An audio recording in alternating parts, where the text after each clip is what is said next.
Wicked, wicked. Jungle is massive. Wicked, wicked. Wicked, wicked. Jungle is massive. Wicked. Yo, yo, yo, yo. Tell them how we got this killer.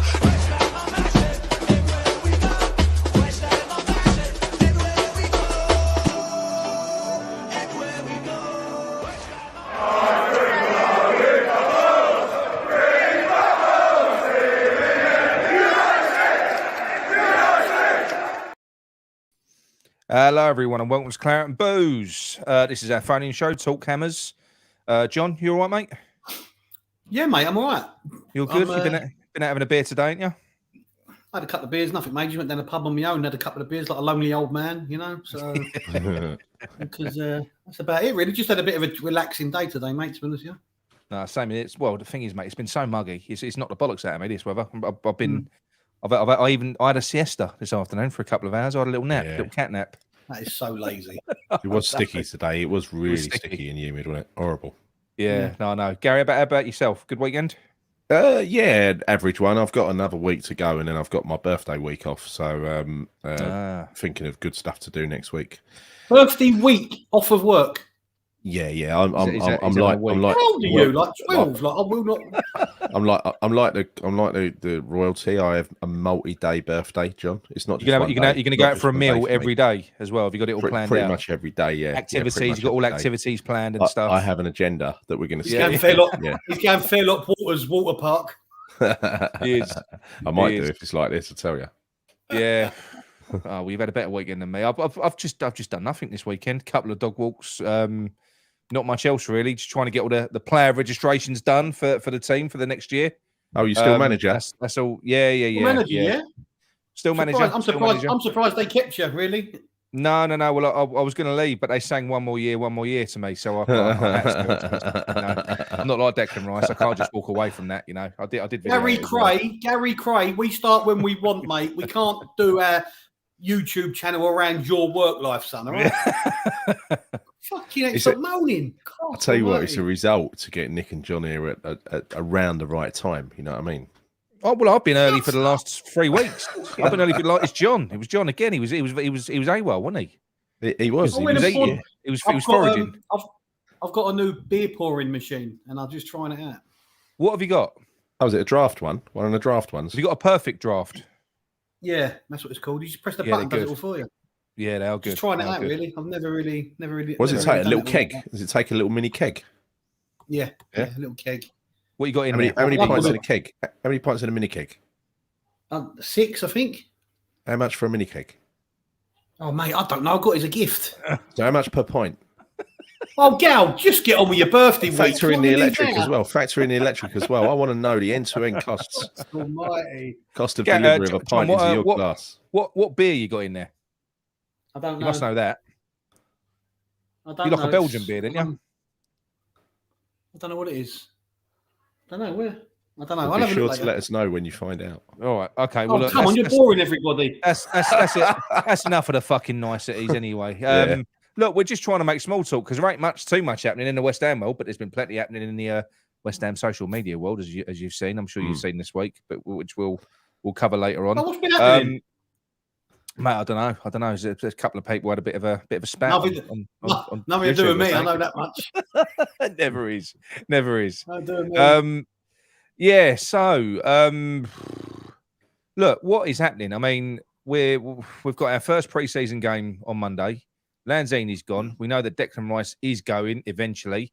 Apparently, Arsenal are just fucking around now. You know, the medical was scheduled it was supposed to be completed this weekend, and now they're basically playing silly bollocks now because they want to hold on to the money. They know how desperate we are for the money, and you know, apparently that could happen now towards the end of the week, towards the end of next week. So I'm not really expecting much. Apparently, the only deal that we, according to rumours, were close to doing was that what's his name, the geezer from Juventus, Zachariah on loan. Yeah, Zachariah.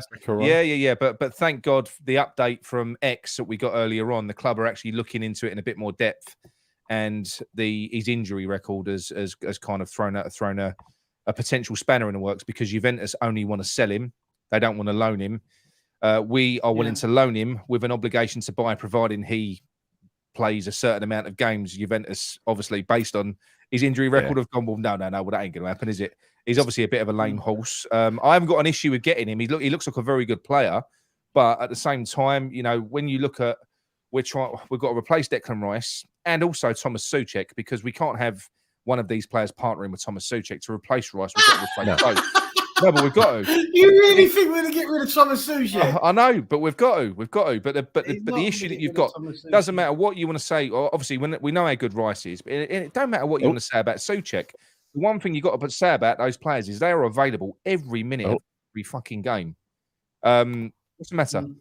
Did he freeze for you as well, John? No, not for me, mate. So it's just me. I wish he would freeze. Yeah, but they're available every minute of every game, so you can't go replacing either of those players for an injury-prone player, can you? No, not in the centre of midfield. I think I looked at it the other day. I think has he missed something like 45 to 50 games through one sort of injury or another? It's a lot. He's played. It doesn't sound a lot, but when you break it down, it is quite a lot. Considering Souček and Rice, I think they missed one game each for injury. There you go.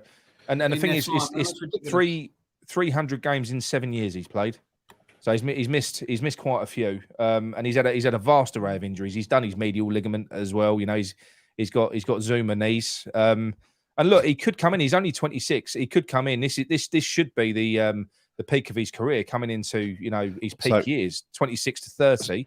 So he could come in and be a revelation. But if it goes on the trend of his early career, then no. So on average, in 7 years, he's played 42 games a season. In 7 years. Yeah, but he's missed a lot. He's missed a lot of games, Gary. Have a look. Yeah, he has missed a lot of games. He's missed. I mean, how many? But that's games in total. That's cup games. That's everything. How many games has Deck played in the time that he's been in? Yeah, I know. What I reckon is Tim Stighton is a big. Tim Stighton's a big fan of claret and booze, and I reckon he tuned into your show the other day where you said he's got Zuma knees. Exactly. He's a Swiss cheese. He's got holes. And they've gone off and they've reconsidered. They've reconsidered. Yeah, well, look. He's got Kurt Zuma knees. Yeah, I know, but honestly, what is happening? But listen, that was the only deal that was on the horizon. Was that Zachariah deal? Why are we here? Do you know why that was the only deal that was looking to go ahead? Why? Because it was a loan. We haven't got. Well, before we must have a massive cash flow problem at our club. We've got to be insolvent. We've got to be insolvent. We're missing out on these, Harvey Barnes. We're missing out on all these supposed targets because we cannot make an offer because it seems like they're literally waiting for the Rice money to come in. I don't get it though. But it John. Don't make sense. We're a Premier League club who are in Europe for the third season in a row. There's no money in the kitty. FFP is a fucking excuse that's being peddled by the club. That is not a good enough excuse. It's not FFP. I mean, look, as Sean that is what FFP are peddling now. Yes, that's what the club are peddling. No, I know they were. I know they were peddling it. I know they were peddling it, but I haven't seen that for a few days. I actually just saw a status from Claret and You saying, what the rules are around FFP. And apparently you're allowed to be 60 million euros in debt over 3 years, and you're allowed to spend 70% of your revenue on wages, transfers, and agents' fees. That's the rules. And if you stay within those rules, then you're fine. And apparently we're on a watch list because during COVID, we were allowed to overspend, and we did. And that kind of put us on the watch list coming out of COVID. I know that much, right? That much is all facts. According to Sean, we made a loss because the Football League financial year runs between May and May. We made a loss last year. So Of course we did, because we spent a lot of money, right? But it's not a loss in 1 year that matters. It's an average loss over 3 years, right? Yeah. Well, whatever. And we made a profit a year before. Yeah, I appreciate that, but for whatever reason, it's the narrative that's being peddled from the club is that unless we sign, unless we sell Declan Rice and we get money in, we can't sign anyone. Now, look, it's basically it was peddled by the Harvey Barnes one. Now, X, Romano, everyone else, all the main newspapers, Steinberg. It's been everywhere that Harvey Barnes was our primary target, and we have been going out there. We have been talking to players, and we have been kind of setting ourselves up so that we can kick on once we get this money in.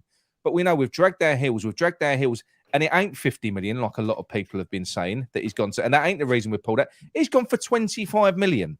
Yeah. Where have you seen? Where have you? Well, he ain't gone yet. It ain't been confirmed. No. But that's the deal. It was on. I think it was reported on a Daily Mail. 50, it was on another site. When they give, but when they give million. But Nick, when they give these figures, when they say 50 million, that might be with all the add-on shit, mightn't it? Remember that. That's all I'm going to say to that. Yeah, but 25 million. And the thing is, right, it goes back to what you said earlier on, John. How can we not front the money for that? Because we know how these deals work. You don't pay, if it's 25 million, you don't pay 25 million up front. There'll be a down payment. It might be over 3 years. How the fucking hell can we not front 8 million?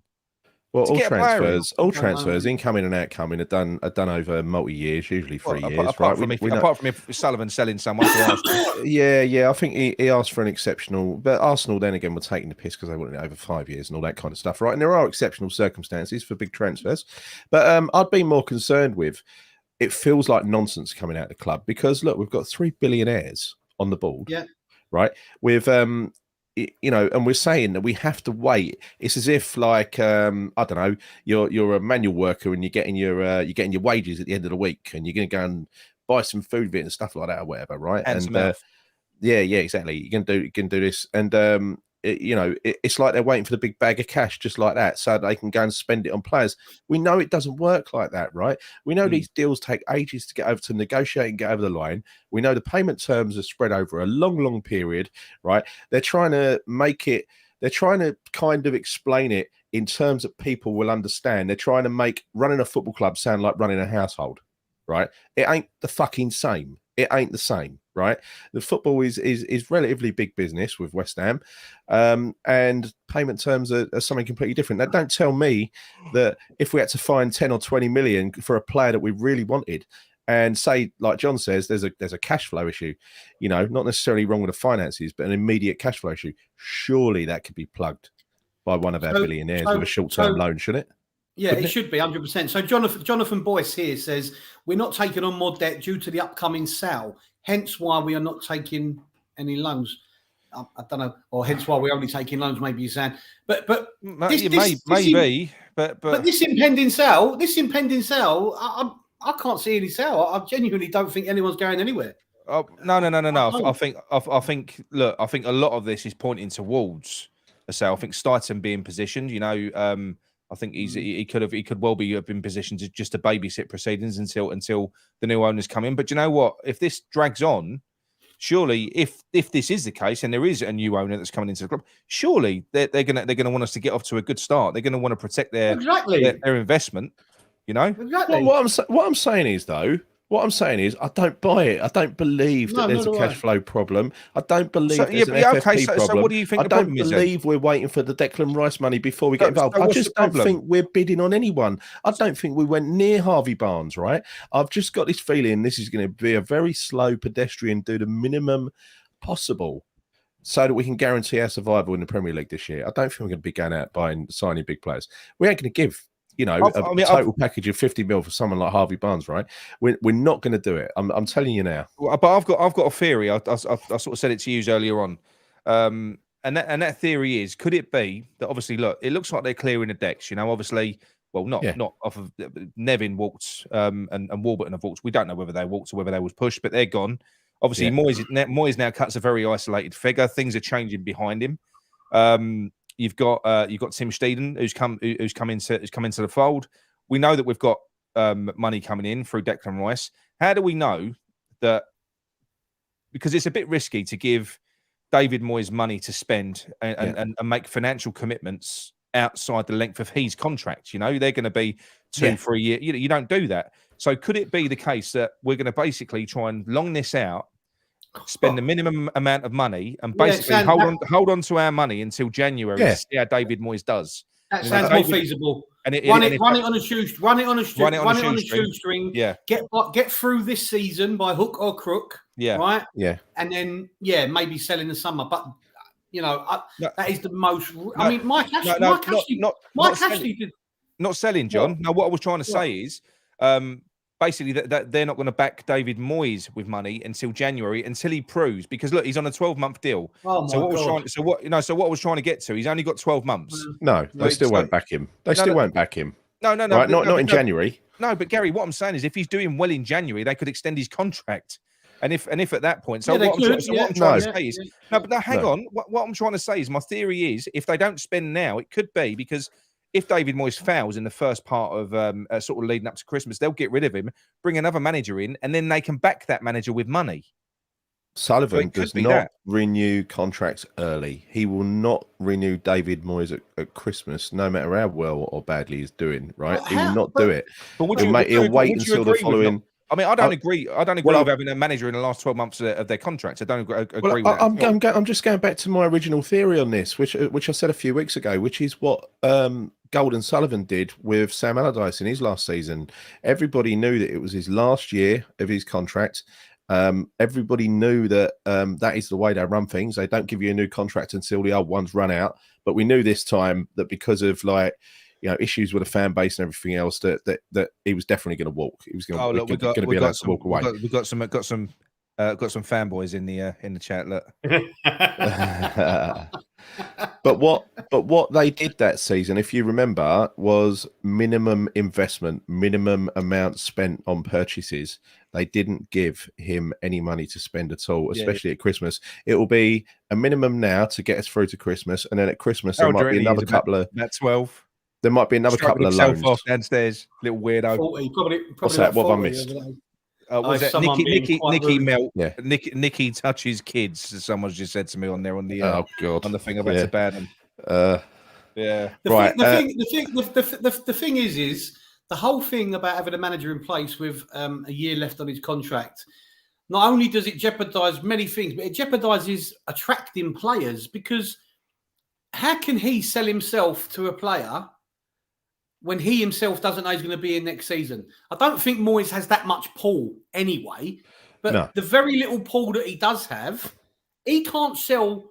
If you're a manager of a club, you say, look, come with me, come on the journey. I can see you in 2 or 3 years' time. Moyes ain't got that, right? No, so it's absolutely fruitless. So in my mind, this is how it should be. Steightsen's only just come in. He's there for the long term, potentially longer than Moyes.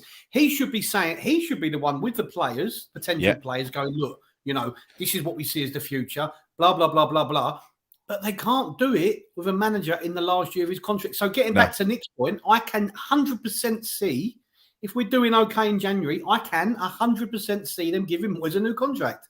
No, it wouldn't surprise me. It wouldn't surprise me. I can't, and I honestly believe that I can't, because they don't do it. They've never done it. Why would they change? Because they like to get the full value out of a contract, let it run down. They don't do stuff like that, right? Well, let me throw you, Gary. Let me throw you. They'll be thinking like this. Can I just say they'll be thinking like this, right? And that is, if he's had a brilliant first half of the year, and then he has a pretty average second half of the year, in the summer, they won't have to offer him as much money as they would have at Christmas. That's the way he'll be thinking. Let me throw you a curveball, right? The difference is that we've got this time is that we're down on coaching staff, yeah? So we're down on coaching staff. How can we go out and attract good coaches to support a manager who's only on a 12-month deal? Because their deal, you're trying to get them in on a 12-month deal as well. It's like people are talking about Steve Round. He ain't going to come in on a 12-month deal. Of course he's not. That's not going to happen in a million years. That's Steightsen's responsibility now, isn't it? I mean, but how do you do that? How do you convince a top guy to come in just for 1 year with a manager who looks like he's skating on thin ice? He could get changed at any time. You don't, and he hasn't brought any top people in so far, has he? Apart from, he had Pierce, who stayed around for a while. But again, you're not somebody who, in the grand scheme of things, is a top coach. Nevin, you could say, is a top coach. You've worked with England and everything else. Nevin is, but he's basically got, so far he seems to have hired,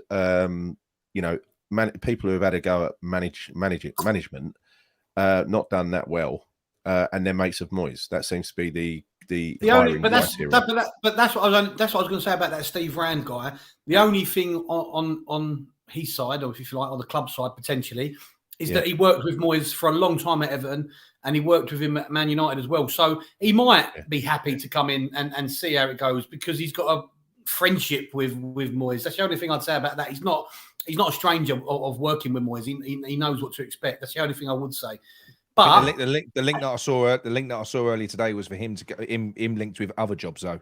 Steve Rand. Yeah, possibly. I'm not. Listen, I haven't seen any link with him coming to us apart from an article I read the other day. But I've seen no. That was an opinion rather than Well, it's a sensible supposition to make, in it, like you just said. They've worked with each other before, so it does make sense. 100% it makes sense. Yeah. But the problem is for me is that the play inside is far more important. I don't care about what coaches are around at the minute, because at the moment we are, as a squad, thinner. Again, we're thinner than we were last season, right? Yeah. And we've got players that really look. I called for players like Cresswell and Ogbonna to get another year, right? Because what they bring to the club and what they bring around the dressing room. But we're at the stage now where they're actually going to be used probably on the playing side more than they actually should be being used, because we are not going to get bodies over the line. And this now, this stinks to me. I can't understand how we've got such rich owners who are all prepared to sit in the same room and literally stare at each other, waiting for someone to make the first move and say, "Come on, we've got to invest in this club." I don't buy the FFP thing, because Manchester City. This is why, John. I don't think they're sitting there staring at each other, waiting for someone to move. I think this is a strategy. This is a strategy that they're following. Well, that's what I'm saying. We're all panicking as fans. We're all panicking as fans. They're probably not panicking. Moyes might be panicking a little bit because he's starting, the season's coming up and he's lost his star player, and he's probably going to stick with the same formation and as much of that team that worked for him last year and has worked for him historically as he can, right? So this is where, as well, I started to think that maybe Antonio is going to stay as well. And he's going to drain the last year of juice out of Antonio, right? Yeah, but you know what, Gary? If we can't get a replacement, I think we're going to kind of need to keep him, because if we keep him Moyes. Yeah. I don't want Moyes to embark on another fucking exercise where he's trying to change our style again. He can't do it. Yeah. I just want, if we're going to keep him, just let him do what he does, just so that we can get through this period. Yeah. And I think if he's going to play Moyes ball, which we know that he will, then he needs players that can achieve it. How much longer Antonio can carry on doing it for, I don't know. As we know, Sullivan now thinks he's king of the world. Sullivan thinks he had a big hand in winning that cup by keeping Moyes on. So he probably now feels completely untouchable.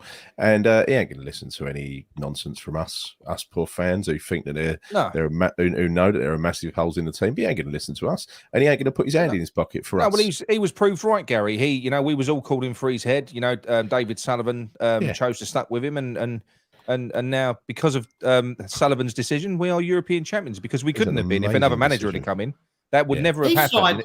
In a competition that we was favourites to win, there is not one other manager that could have done what David Moyes did. There's not, No. Top 10 has to be the target.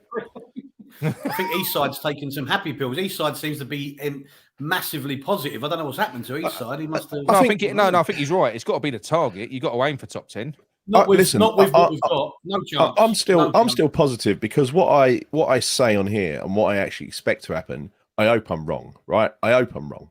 And I hope that we go out and we sign the players that we need. We need a central defensive midfielder. We need someone to replace Suchek. We need a new striker. We need a left winger, right? We need probably a fullback or two. Yeah. So we need these players. But the core, the fundamental ones, are in the central midfield, striker, left wing position, right? We need to fill those positions. And if we do that, then, things could start to look good. It's just that all the signals coming out of the club and everything that seems to have happened so far, I just feel like I'm seeing right through it, and I hope I'm not, but it's just my own personal belief. It could look, for all we know, it could be a problem. There could be a problem with Castro. I don't know. Yeah. It's very unlikely, but there could be. Charlie Walsh from Hammers Chat, he put a video out earlier on in relation to the Harvey Barnes deal, and he had the same opinion as what I did when we were talking about Harvey Barnes. I don't think this is the end of the world. If you remember our conversation, listen, I think Harvey Barnes is a very good player. He's a brilliant player, but he is Bowen on the other side. It makes us too one-dimensional. You need something different. You need balance. So I do agree with that, and it does feel like that's a very Moyes move, like to basically go and just put players like that. That you need craft. You need craft. I like having craft out on that left-hand side. And I do agree with Charlie in the sense that what he said was, I think it's right. As great as Harvey Barnes is, and he is a great player, I don't necessarily think he would be the right player for us. I think you do need balance. You can't have the same types of player on both sides. On both things, though, can't he? Yeah, but they're the same type of player, John, is what I'm saying. It's run quick and shoot. But that's wingers. A lot of wingers are like that. I mean, that's wingers these I know, days. But what I'm saying is, or what my thoughts were, is to have you have a bit of balance, which is what you have. But you have Bowen that can do that on the right, and then you have a bit of craft on the left. Because for all the criticism that Ben Rama does get, that I've given him as well, he does create. He is crafty. He does offer you something different. I do think you need that balance in the forward line. Harvey Barnes scored 13, 14, 15 goals last year. He's got a really, really good return. In a relegated team. I can't see how you... I can't see... I understand what I'm not saying I wouldn't want him. I think if Harvey Barnes came in, I would be happy. But I'm not heartbroken that we haven't got him. I've got to be honest. Because I don't necessarily think... we're disappointed with the thought that we went in and competed for Harvey Barnes and lost out to Newcastle, when in fact it looks like we didn't compete at all. It looks like we didn't even talk to him or put a bid in. So did we really want him? Have we got... I mean, I liked the other part of the X update you sent earlier, which was around having... that there was... Stighton's got another list. He's got an alternative list. You know, and it'd be interesting that he has presented to David Moyes, and that David Moyes has got to sign off on.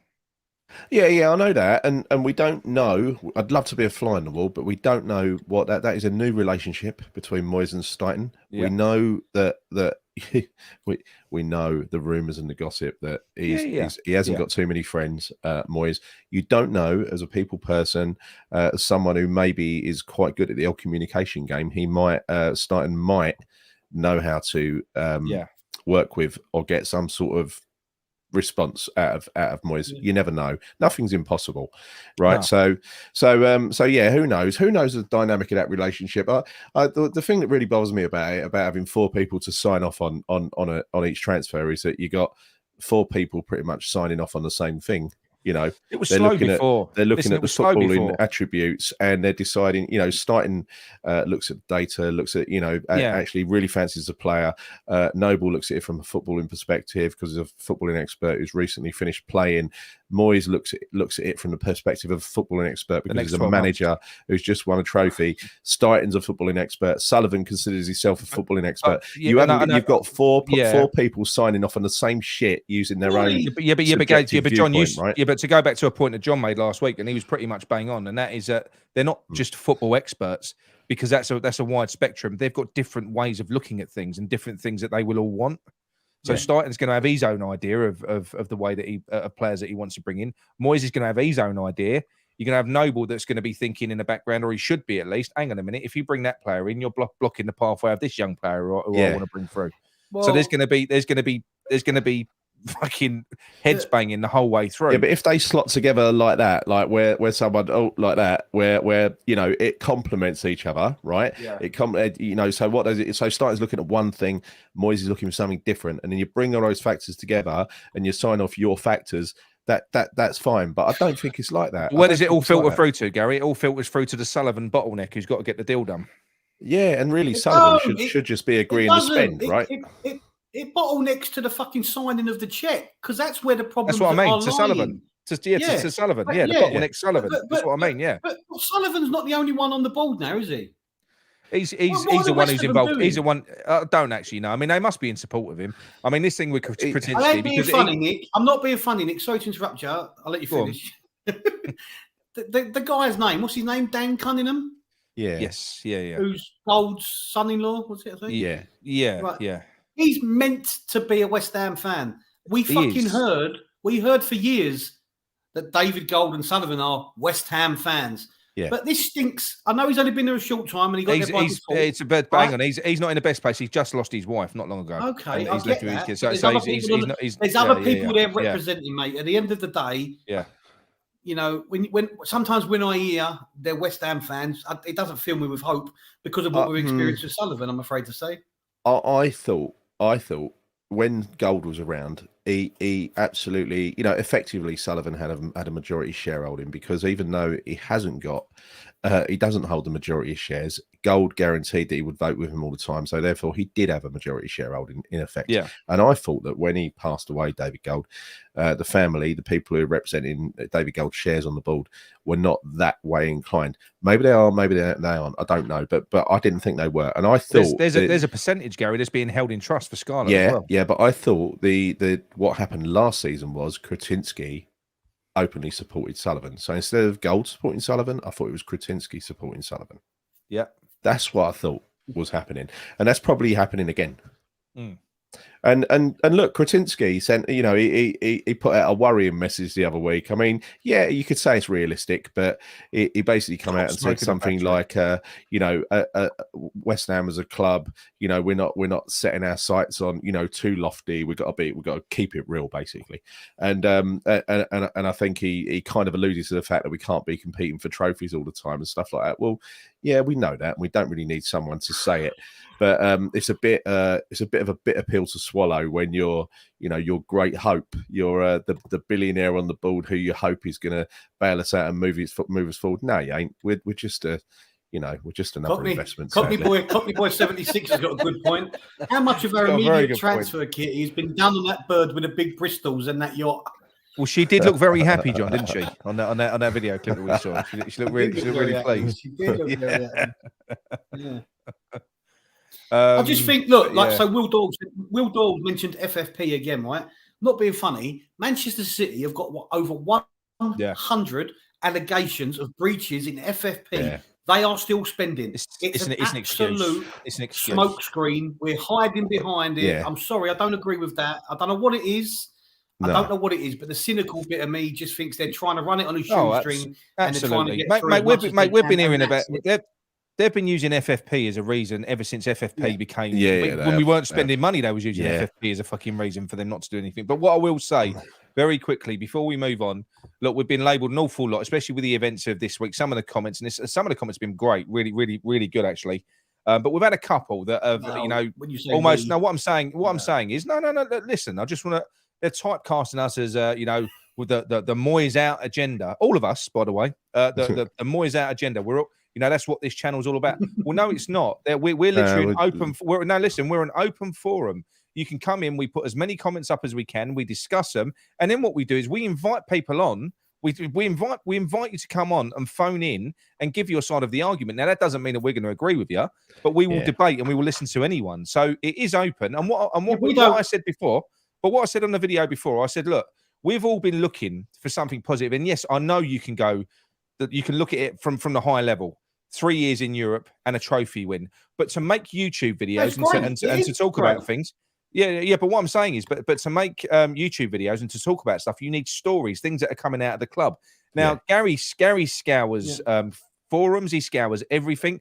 I've not, and we get a load of stuff sent through, and I swear to you, in the last 6 months, I've not had one positive story about David Moyes. We're not picking and choosing and cherry picking bad news. That's all we're getting. So if you've got something, I mean, the last thing that I remember is in delivering veg during COVID. That was the last nice story that I remember from Moyes. But what I'm saying is, if you've got something, if you've got something that he's doing, something that he's helping develop a player, something that he's introducing, anything. Now he's just putting veg in the centre midfield. But that's what I'm saying. So look, if you have, come on, phone in. We don't censor anyone. It's not. So think what you like. Think what you like. But we're not going to gaslight. If things are bad or you got bad news, we're not going to brush over that to protect the fan base. You're all big boys and big girls. We'll tell you things as we get them in, and then you make your own mind up. Yeah. We don't filter out stories. A couple of things, right? There is no agenda. There is no linking of us three together to sing from the same hymn sheet. We never do that, right? We've all got independent. We don't sing from the same hymn sheet. Me and Nick we've all got independent power of thought, right? We make up our own mind about what we want to think, and it just so happened last season. Nick has always been Moyes out, but I joined him. I don't know. Towards it, when was it, second half of the season, and John, you joined a few weeks later because he just frankly had enough. We go down there and it was just grim all the bloody time, right? But watch the videos, because no one was happier than us when we won that cup. We're absolutely delighted. And we said how happy we were for David Moyes to bring his old dad onto the pitch and, you know, win his first bit of silverware ever. It was a lovely moment and everything else. At the same time, we stuck to our guns because a cup final didn't, to us, suddenly make Moyes a brilliant manager. And if you're honest with yourself, even as a David Moyes supporter, if you're honest with yourself and you're maybe a season ticket holder who watched that tripe last year, you can't suddenly forget all of those games that you were forced to watch and say it was brilliant. Just gloss over it because it wasn't brilliant. No. Can I just say though? Can I just say, Gail? Sorry to interrupt you.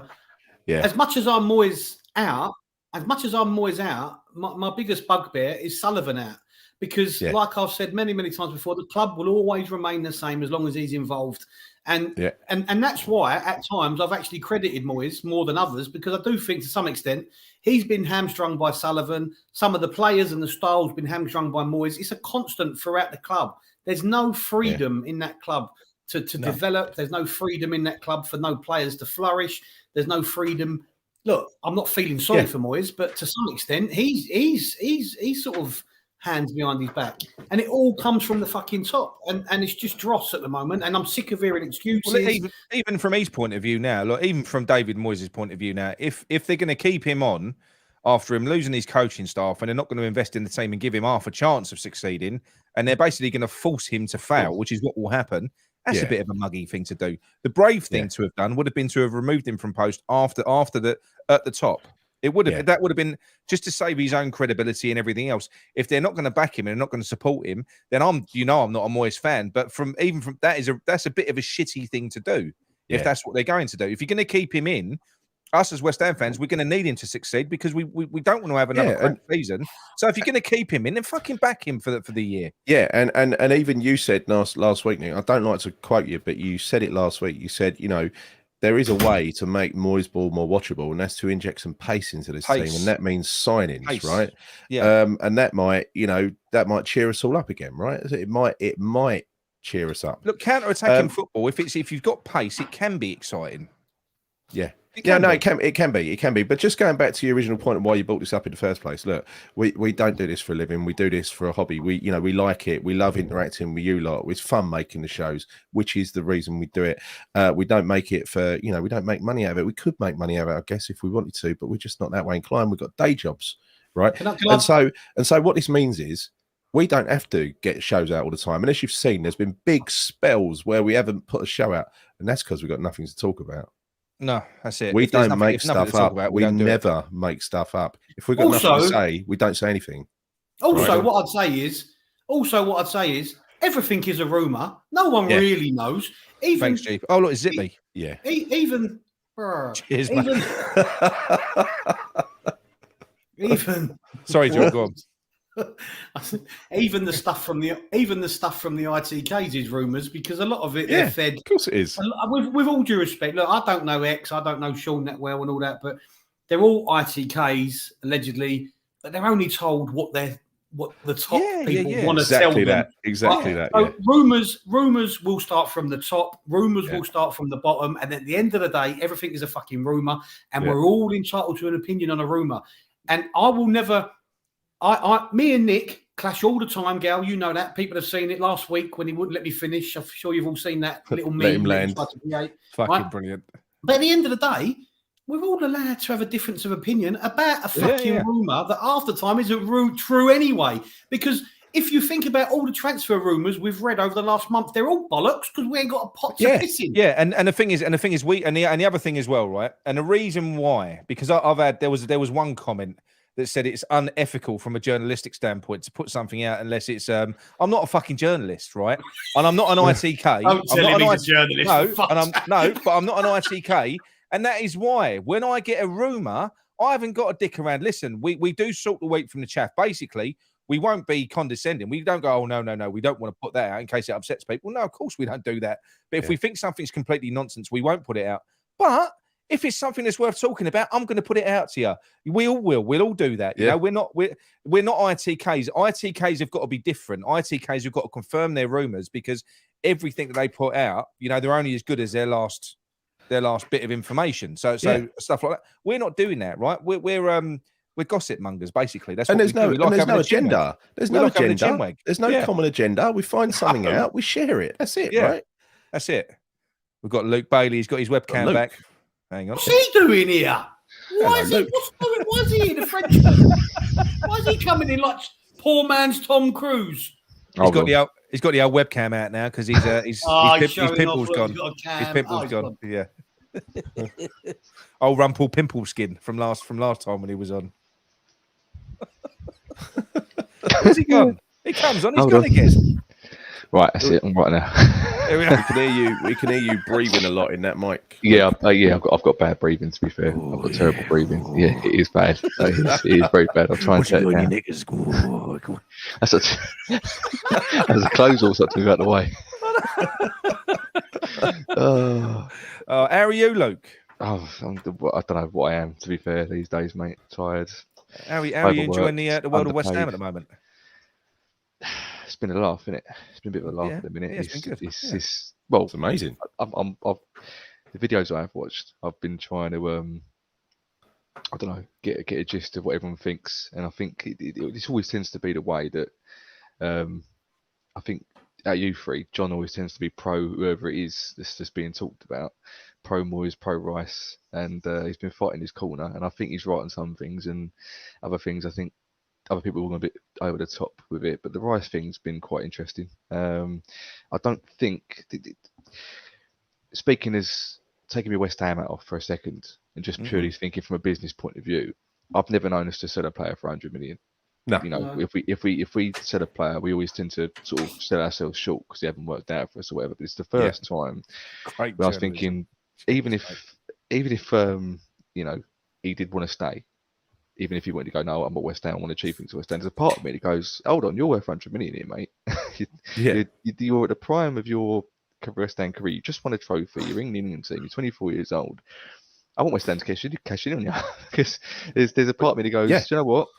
As good as you are, you know, I lived through the Pyatt year, and I didn't think they could get, you know, we would have built the squad around Pyatt at that time, and it all went, you know, there was no guarantee that because you've won a trophy, it's going to keep going up and up and up. But I don't trust West Ham enough, really, going from the last few years and the transfer windows. We've had good seasons, and we haven't built upon it for us to build upon it again. So part of me was like, even if you wanted to stay and come out and say, no, West Ham's my club, I'm here, I'm captain, all the rest of it, I want to stay and win more trophies. I'd be like, no, see you later, mate, we're getting 100 million. No, it was the right time to sell him. I agree, absolutely right time to sell him. And we got, and we probably got a little bit too much for him as well, right? We probably got. I'm over it now. I just want him gone now, though, just so we can move on.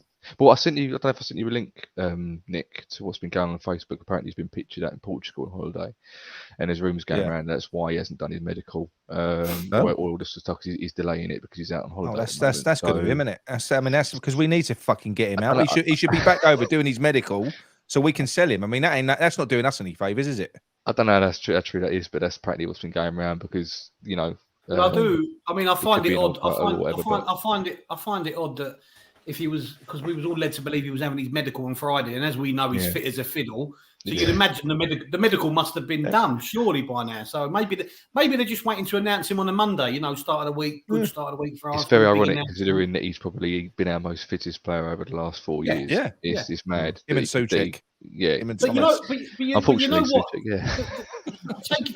Taking Rice out of the equation and taking our West Ham hats off. If you're listen, and I love West Ham, of course I fucking do, but if you're a player with ambition, you must sometimes get to the point at West Ham where you think, fuck, you know, I can't stay here much longer. Well, he has. He clearly has. When they're not just Rice, but anybody, Luke. Not just Rice, but anybody, really. But listen, what I will say, look, to close this off from my perspective, I'm over it now. Listen, I can understand. No, I am. I haven't spoken about this for ages now. I'm over it. I can understand the arguments that you put forward as to why he would want to leave West Ham and go to Arsenal, this, that, the other. But listen, when it comes to it, I'm a West Ham fan. He's left us to go to a London rival. Now he's gone. Fuck off and let us get on with our lives. Seriously, I am not going to be tongue punching Declan Rice anymore. He's gone and he's chosen to go to fucking Arsenal. That's where he's gone. I'll give him a little gentle, polite clap when he comes back, but that's all he's getting from me. I won't boo him. I ain't clapping him. You're not going to clap. I hope he gets a clap in Portugal. I'll give him a little. No, I'll give him a little clap. I'll give him a little clap. But that's all he's getting. That's all he's getting. And it'll only be once as well, for one time only, right? That voucher expires. I must admit though that the whole club at the minute is quite interesting, because I think we're not quite getting the gravity of the situation at the club at the minute, and it's quite almost under the radar how much the club is changing behind the scenes. And I think I just caught a conversation you were having about Moyes being under fire pressure or what's going on in the club.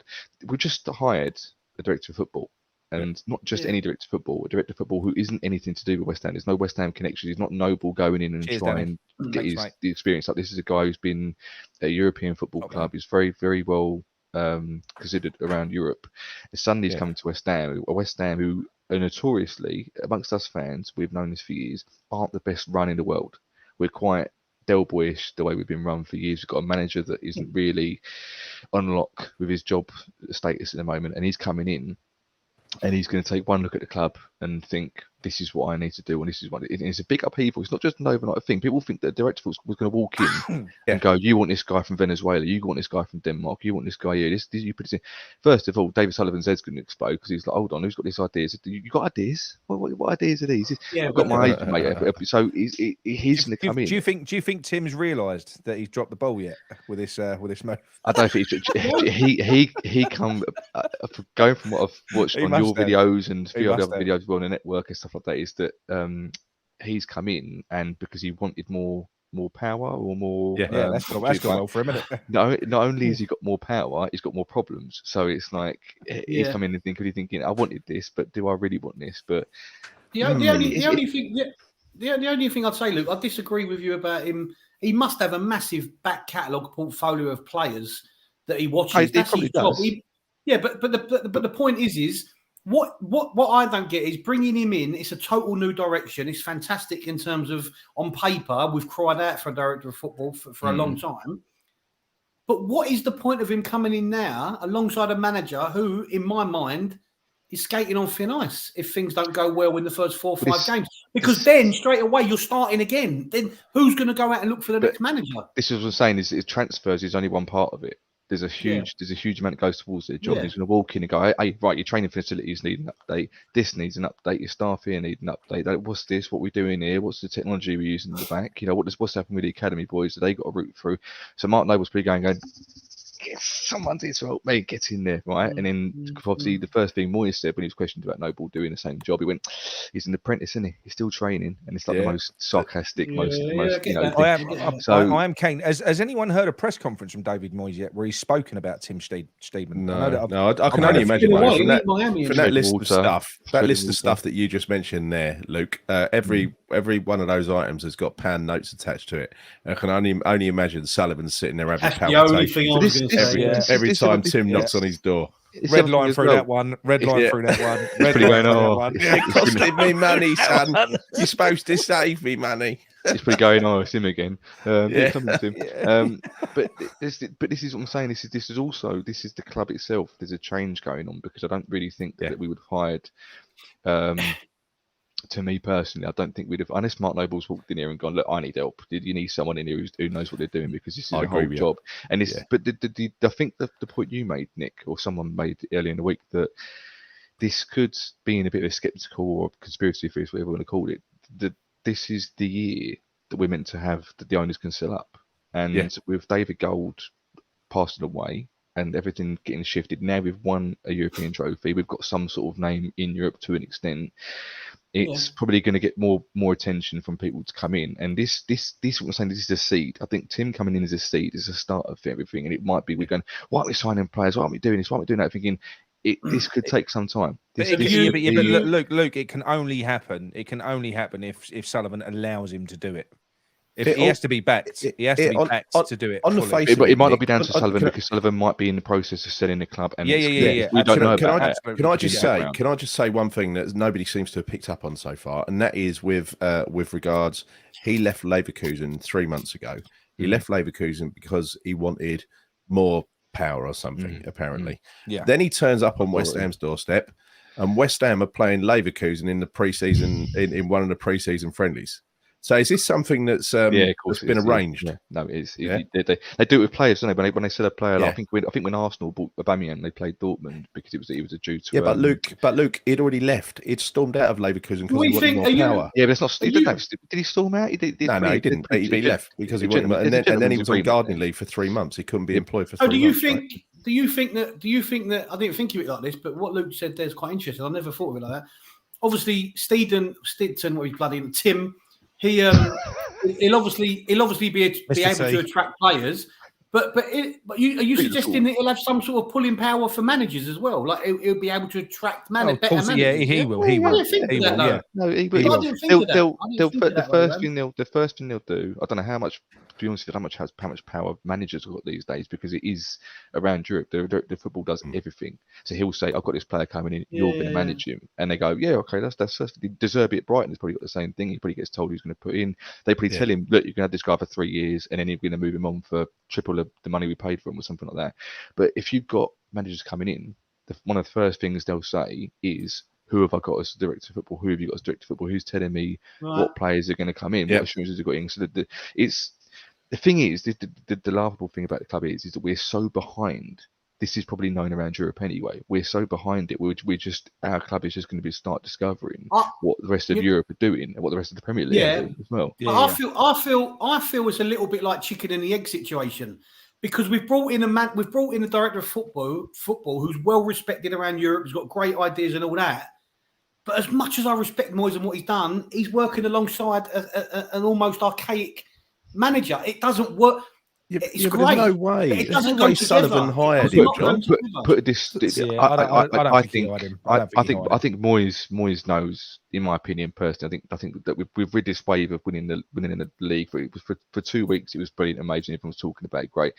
Now it's starting to get to the point where people are getting a bit fed up because things haven't grown. There's nothing in the media. There's no signings. The only thing that's happened is Rice has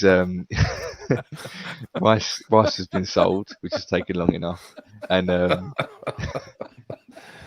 that's a picture, isn't it? Fucking hell. Yeah. So David Moyes, I think Moyes is on borrowed time. I think the players know that as well, but because unless he has an amazing season, which I can't really see happening, especially with no new signings coming in at the moment, I'll give him to about October. That's what I'm giving him to October. But Tim is how can I put this? Tim Stein is not for this season. He's for next season. We will find out where we are throughout the season. I think what could happen. I think the first port of call is going to be, which will be quite interesting, will be the coach, because as we know, Warburton was brought in by David Moyes to try and realise this new style of football that we were embarking on playing. Now, what could happen is, because of the players that we've got, we could attempt that again. But what Tim could do, Mr. T, he could go out and source a coach that is capable of delivering that style. And that will be interesting, because if he brings someone in that he knows that can coach, puts him with David Moyes, then that's going to be an interesting dynamic as to whether or not, especially somebody that Tim has got a relationship with, because then Moyes, you would imagine Moyes would have to listen to that guy. Just on that Tim Warburton thing, what did you all think of him? I wouldn't call him a knob. No. Because when he left, when West Ham announced that he'd gone, there was nothing but comments from supporters going, "Good riddance, you were good at your job, weren't you?" Bye, bye. I'm thinking, we don't know. I don't think he was a strong enough character to deal with David Moyes. I think he was made irrelevant. He was made irrelevant. I think people paint him as a failed Rangers manager and a Championship manager, and not good enough to be a coach in a West Ham. He was made irrelevant by Moyes, basically, is what happened. He came across on that Hammers Chat interview as kind of Mr. Cliche a little bit, I thought. And you don't see managers go and have interviews on fan channels. So I thought, again, while it's a great thing for him to do, you typically don't do that, do you? You wouldn't have to. You saying that Moyes won't come on here? No, what I think is, I think it gives you an idea, perhaps of where he sees himself, maybe, The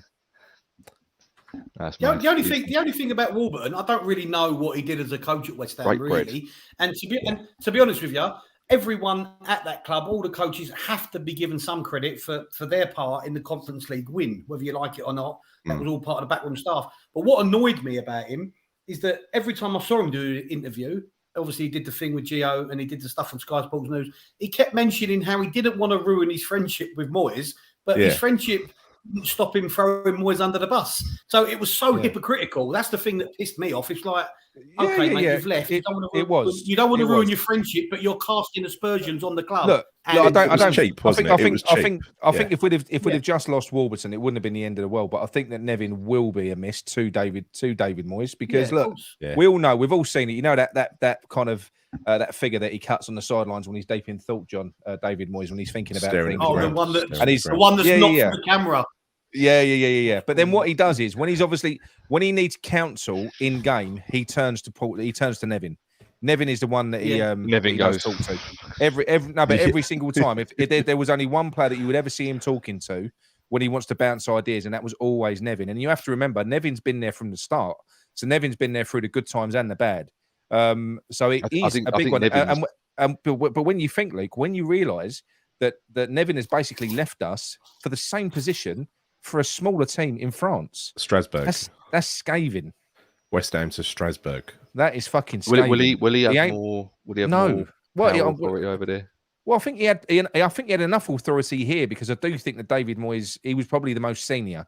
I think he was the only one that David Moyes had any time for. It's Vieira, and maybe he's got a great relationship with Vieira. Who knows?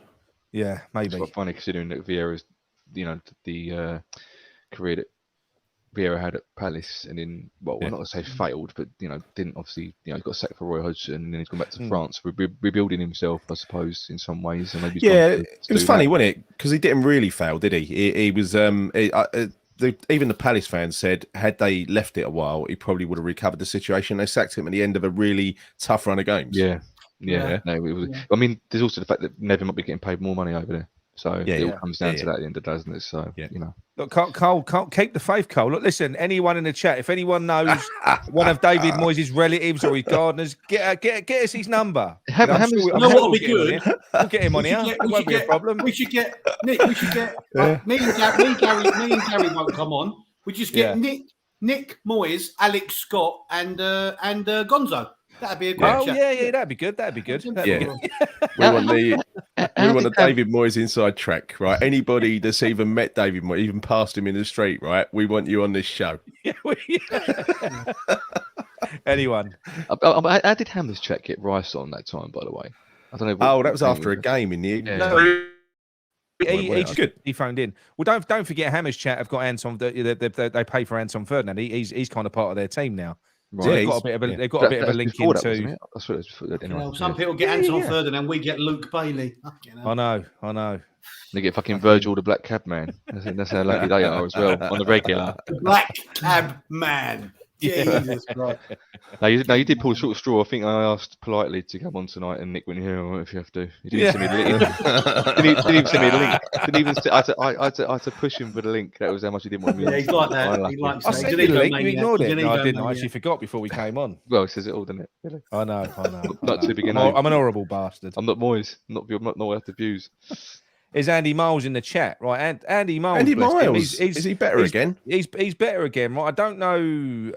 He can't have been that ill. He's been on holiday, fucking about. He got ill after holiday. He was been on holiday. I've been seeing pictures of him on holiday and that. He was milking it. He was milking it. He had some weird exotic fucking bug that he got from Tenerife, didn't he? From drinking. He sent me the cocktails that he was drinking. You should have seen it. It was like battery acid. It looked like fucking ludicrous battery acid. But yeah, no, he was very ill. So I'm glad he's back on his feet. It's good to see you back, Andy. Oh, I'm joking. He was very ill. Fucking trying to make a bit of light work of it. You're fucking. It's not an episode of fucking Deirdre, is it? Calm down. Oh, shut up, you almighty. Right. Okay, so interest. Anyone know when this kit's coming out? Because I'm a kid. Tomorrow. Apparently, you can pre-order the home kit tomorrow. But I don't even know what it looks like. Yeah, I'm not buying it if I don't like it. Have you seen it yet? It's got like bubbles on the material and stuff like that. Do you get every kit? Do you get every kit, Luke? Do you get the full kit? Are you a full kit wanker, or do you? No, I'm not that expensive. I'm too cheap. Luke walks around Stratford in a full kit and them headphones on. Yeah. I get beaten up every week. I've got Gary's shirt. I've got Gary's shirt in the wardrobe. Nice shirt, top shirt. No, I didn't like the.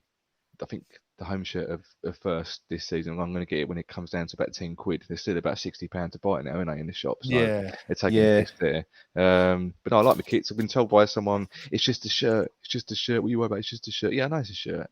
It's right, but you know, I ain't bought a kit. Look, we've got nothing else to look forward to. I ain't bought a kit. I ain't bought a top for ages. What I don't like this season is they've gone for.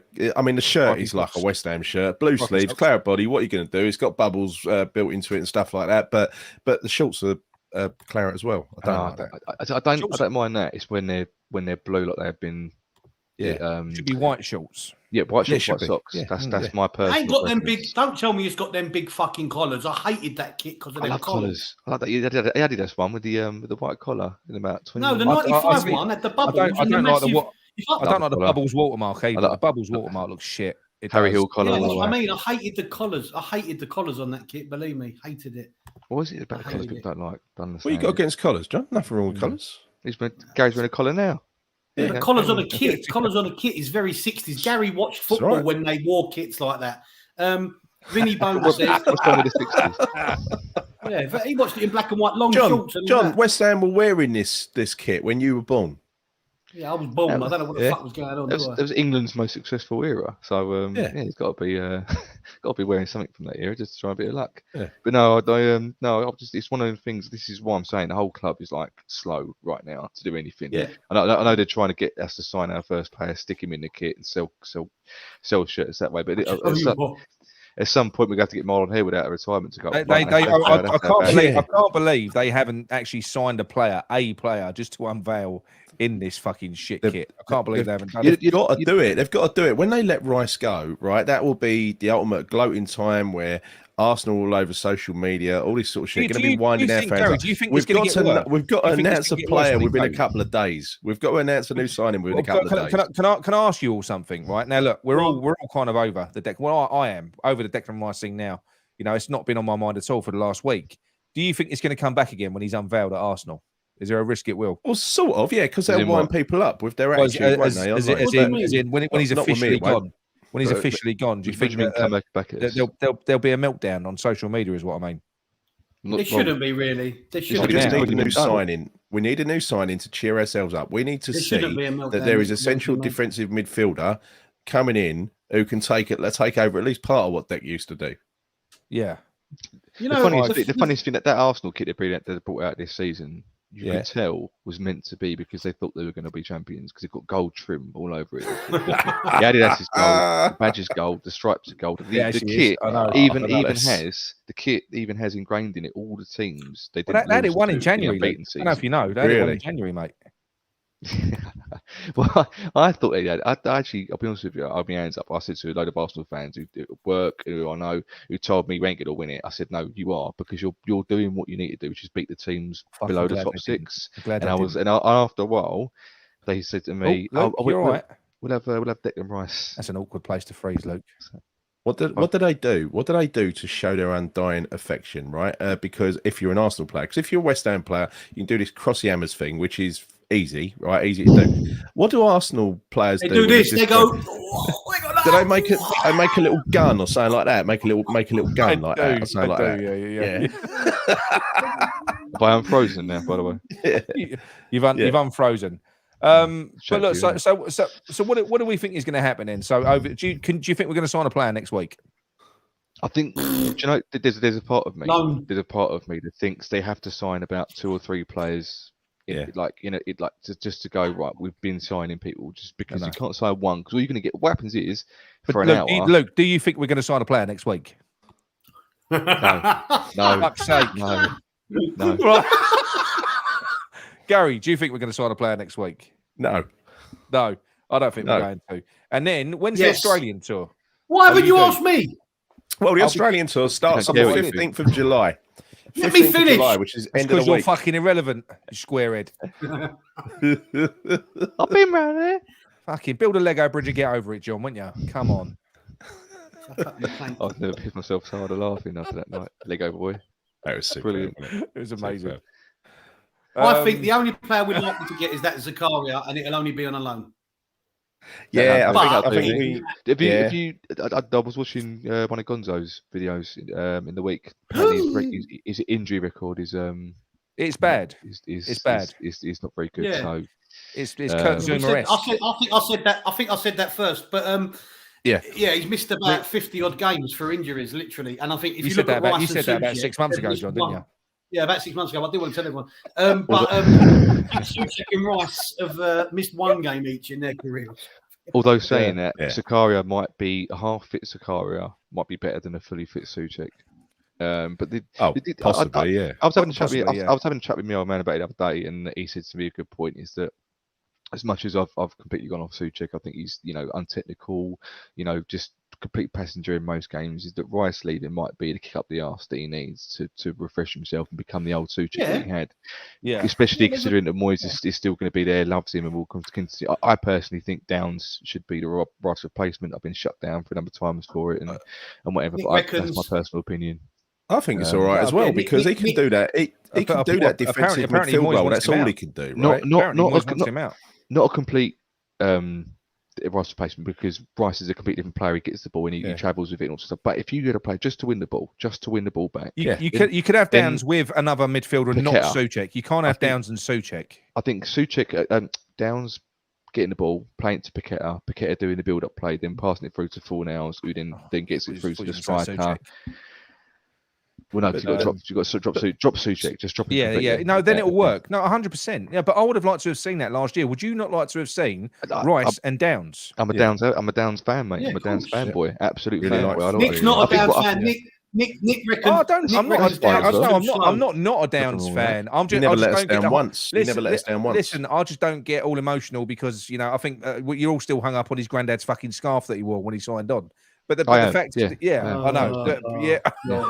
He's one of our own argument. He's one of our own, but he's also pretty good as well. Yes, he is pretty good, but I haven't seen enough of him, Luke, to say that he could be a proper player. I would like to have seen. I find that strange considering that he's not always been played in his best position. So John. Can I just say? Sorry, this is the only time on this message. On this message here, this is the only time I don't mind being called Johnny Vegas. I want to know who Schofield is, though. That's got to be Gary, careful, Hayden. Careful, Hayden. Gary. Schofield. Fucking Schofield. Cock. Right. I'm probably like Fred from what is it? First Dates in French. Bonjour. But no, have we sort of covered everything? I mean, look. Again, I sort of loathe to go for all the fucking players that we're linked with again because it's all the same thing. We're linked with, I think Russ counted them up. It's like 107 players we've been officially. We've always been like that. We've always been 107. We've always been linked with Everton and Newcastle. You know what I mean? Yeah, but you say we've been linked with these players as. No, I know we haven't gone after them, John. No, I know. But what I'm saying is, journalists. Yeah, but what I mean is, how can we as a channel start reporting on fucking rumours and try and sort of wait for the chef because they're 99% bollocks. They are. Thinking of us, are they? They're not thinking of us YouTubers. No, they are. Just they bastards. I know. I think the only thing you can do. Are we doing this live? Yeah. I didn't know that. I think the only thing that you can do. I thought we had to record shows now and get them vetted first. Okay. Yes, got to be careful. It ain't a rumour. How about a Nana? We're getting a Nana. No, of course we're not. Of course we're not. No, because it cost about 50 million, Gary. You got no chance. We're getting. I'm just reading through some comments here because John's really slow in the comments, right? So Richard Dodd said a Nana, and who else? Downs. How are we going to get another? Country isn't good enough. We've got no money to get anyone, Gary. You're a dreamer. You're a dreamer. How about Aaron Maguire? Aaron Maguire will come in on he won't cost much, will he? Yeah, only about 200 grand a week wages. I take it you've all heard you might even start yourselves. There's a rumor going around apparently that the only reason why Sullivan definitely wanted the money up front as much as possible because he plans to sell the club, so he wants to use that money as profit for himself. Well, to get the most money out of the club before he sells up. Nick called that a couple of weeks ago. Nick was the first one to call that conspiracy theory. Yeah. But all we've got only conspiracy theories. I believe it though. I believe it. All we've got are conspiracy theories at the moment because we don't know what the fuck's going on. No. Listen. We know. But we know it's always bonkers at West Ham, right? We know it's always a bit mental. But this just feels like a little bit weirder than normal. What's going on? for the minute. This feels properly fucking weird. When people say it's a transition period, this is the biggest transition period I think potentially in the club's history, club's modern era, because you've got everything that people don't realise how much this actually this correlates. It doesn't just correlate with the team; it's with the stadium as well, because the stadium is still renting it. We have the option to buy it once they set up. Absolutely. You're raising your hands and talk now, John. Yeah, because Luke, I don't want to interrupt. I don't want to be rude. I don't want to interrupt. Luke. I don't want to be rude. All right, we'll leave that up. We'll talk about that in a minute. Just quickly. So, who here thinks that Tim may have been put in by the new potential owner? Me. You like to the party? That's what I said a number of times. Yeah, me. I said that earlier when I first joined. Sullivan did not find him and hire him. Sullivan didn't have a bloody clue who he was. There's no way Sullivan knew Tim Stites. That's why. But now it makes sense, because Sullivan wouldn't bring someone else in to do a job that he likes doing and pay him a wage. I'll just go one step further, though. Can you imagine Stites? He's gone and sat with, if rumours to be believed, he's gone and sat with Chelsea, Liverpool. He's got a fucking interview with Sullivan. You reckon Sullivan's convinced him to come and join? I mean, come on, it just doesn't add up, does it? Honestly, it is. I think you said before, Nick. He's literally a David Brent. If you were to replace, I think he would be. I can imagine him being like that in a workplace. You could slouch, you could sit in and going, well, we're all right. We've just won especially now. I bet he's got a right. Do you reckon he's got a right naughty walk now since he's won the cup? Because he won the cup. And he's got a right naughty walk. I bet he wears that. Do you reckon he wears that purple velour jacket wherever he goes? I reckon he does. With champ on the back. If you've seen the scene, Nick's got a velour tracksuit. What's he talking about? Juicy, me juicy jacket. Yeah. Winner's medal round his neck. Right, I'll tell you what we do. We'll open up the phone lines. If any of you want to text in for a call back, drop me a text now on WhatsApp or on text, and we will call you back. But if you want to phone in now, the number is there. Like I said, if there's anything you want to discuss at all, anything you want to discuss. Just going to go through some of the chat. Let's go through some of the chat because I've neglected it a little bit. Right? Go on, John. Jonathan Boyce says, "I think our new owner will be that Jim Radcliffe guy." That's the wet dream, isn't it, Jonathan? That's the wet dream. Yeah. Steve says Alvarez, JWP, Paqueta midfield is the way forward. A lot of people don't want James Ward-Prowse. I, for one, would take him, but I think that combination is ridiculous. But I would have combination. I'll go for that. Yeah, makes sense. Gary Ledouche says Max Aarons, Jonathan Tarr for the defenders, and try and steal Kilman from Wolves. Yeah, he's a good player, Kilman. Is that a French name? French surname? Ledouche. Is you gonna Virgil? You're gonna pick out his name? Yeah, but he probably is French. You're as London as me. You're as common as me, and you pretend you're French. That's a difference, yeah. You think you know me? You think you know me? You asshole! You think you know me? Danny says, "Who here would have had Xhaka for Rice and 65 million?" Yes, I would have had that probably, but Xhaka's obviously gone. Hello, can you hear me? Is that not coming through? 1 minute, mate. Gary from Romford, isn't it? It's got to be Gary from Romford. Every time he does these phone-ins. Oh. Hello, mate. I'll give you a call back. Me box of tricks always fails on the first call, so I'll have to give you a call back. Call you back. Playing the box of tricks. That's what he says to his missus every night. Yeah, and never fails at the first attempt. Where are we?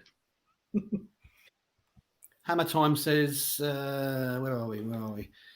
I say give Aguerd the captain's role and Rice's position. Get Maguire in at the back. Aguerd used to play in midfield. Yeah. Well, don't forget, we've got Aguero and Benny that are going to be disappearing for AFCON this year.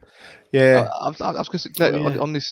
Everyone's got an idea of who the captain should be. I think the only people that would know who the captain should be are the players and the ones who spend every day on the training ground. Because there's been people saying, "Oh, Cresswell should take it," or someone because they're West Ham through and through. That doesn't mean anything. That doesn't mean anything. It players really doesn't. No, he won't play enough though, will he? Cresswell won't play enough. You'd imagine. No, you need someone who's in that team all the time. Hello. Yeah, exactly. Hello. Oh, you got a bit of a bad line, mate. Can you Hello?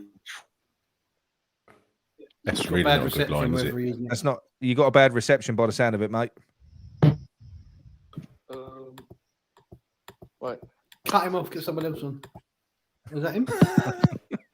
You're brutal, John. You're brutal. Hello. Hello. Can you hear us now? Saying, yeah. Oh, good stuff, mate. Right, who are you and where you called him from? Who are you? My house.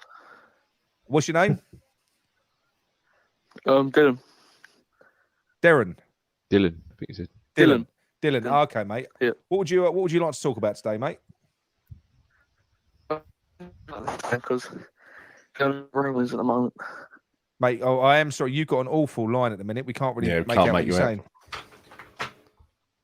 Who would you like to sign? Oh, who would I like to sign? At the minute? Oh, fuck me. Anyone.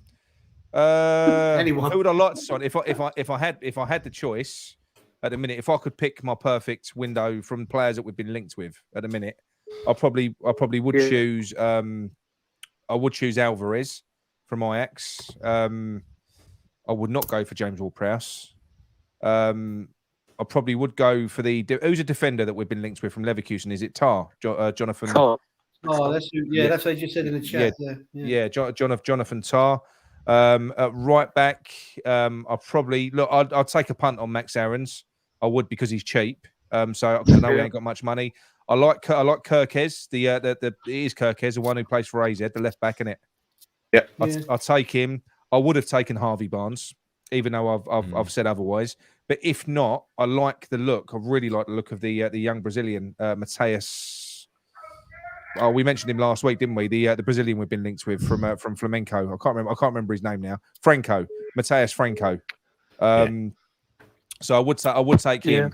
So that would probably be a bit of a perfect window. Having said that, I think we need another central midfielder because if you go for Alvarez, you need someone else in the middle as well. You need another central midfielder. Yeah, maybe like Zakaria. Yeah. He's a bit injured. He would get injured, but I think that would be good. Who would you sign anyway? I think get Tar and move Kera to right back maybe. I keep forgetting we've got Kera. It's almost like I do. When I think in my head about the squad that we've got, I fucking keep forgetting that we've got him.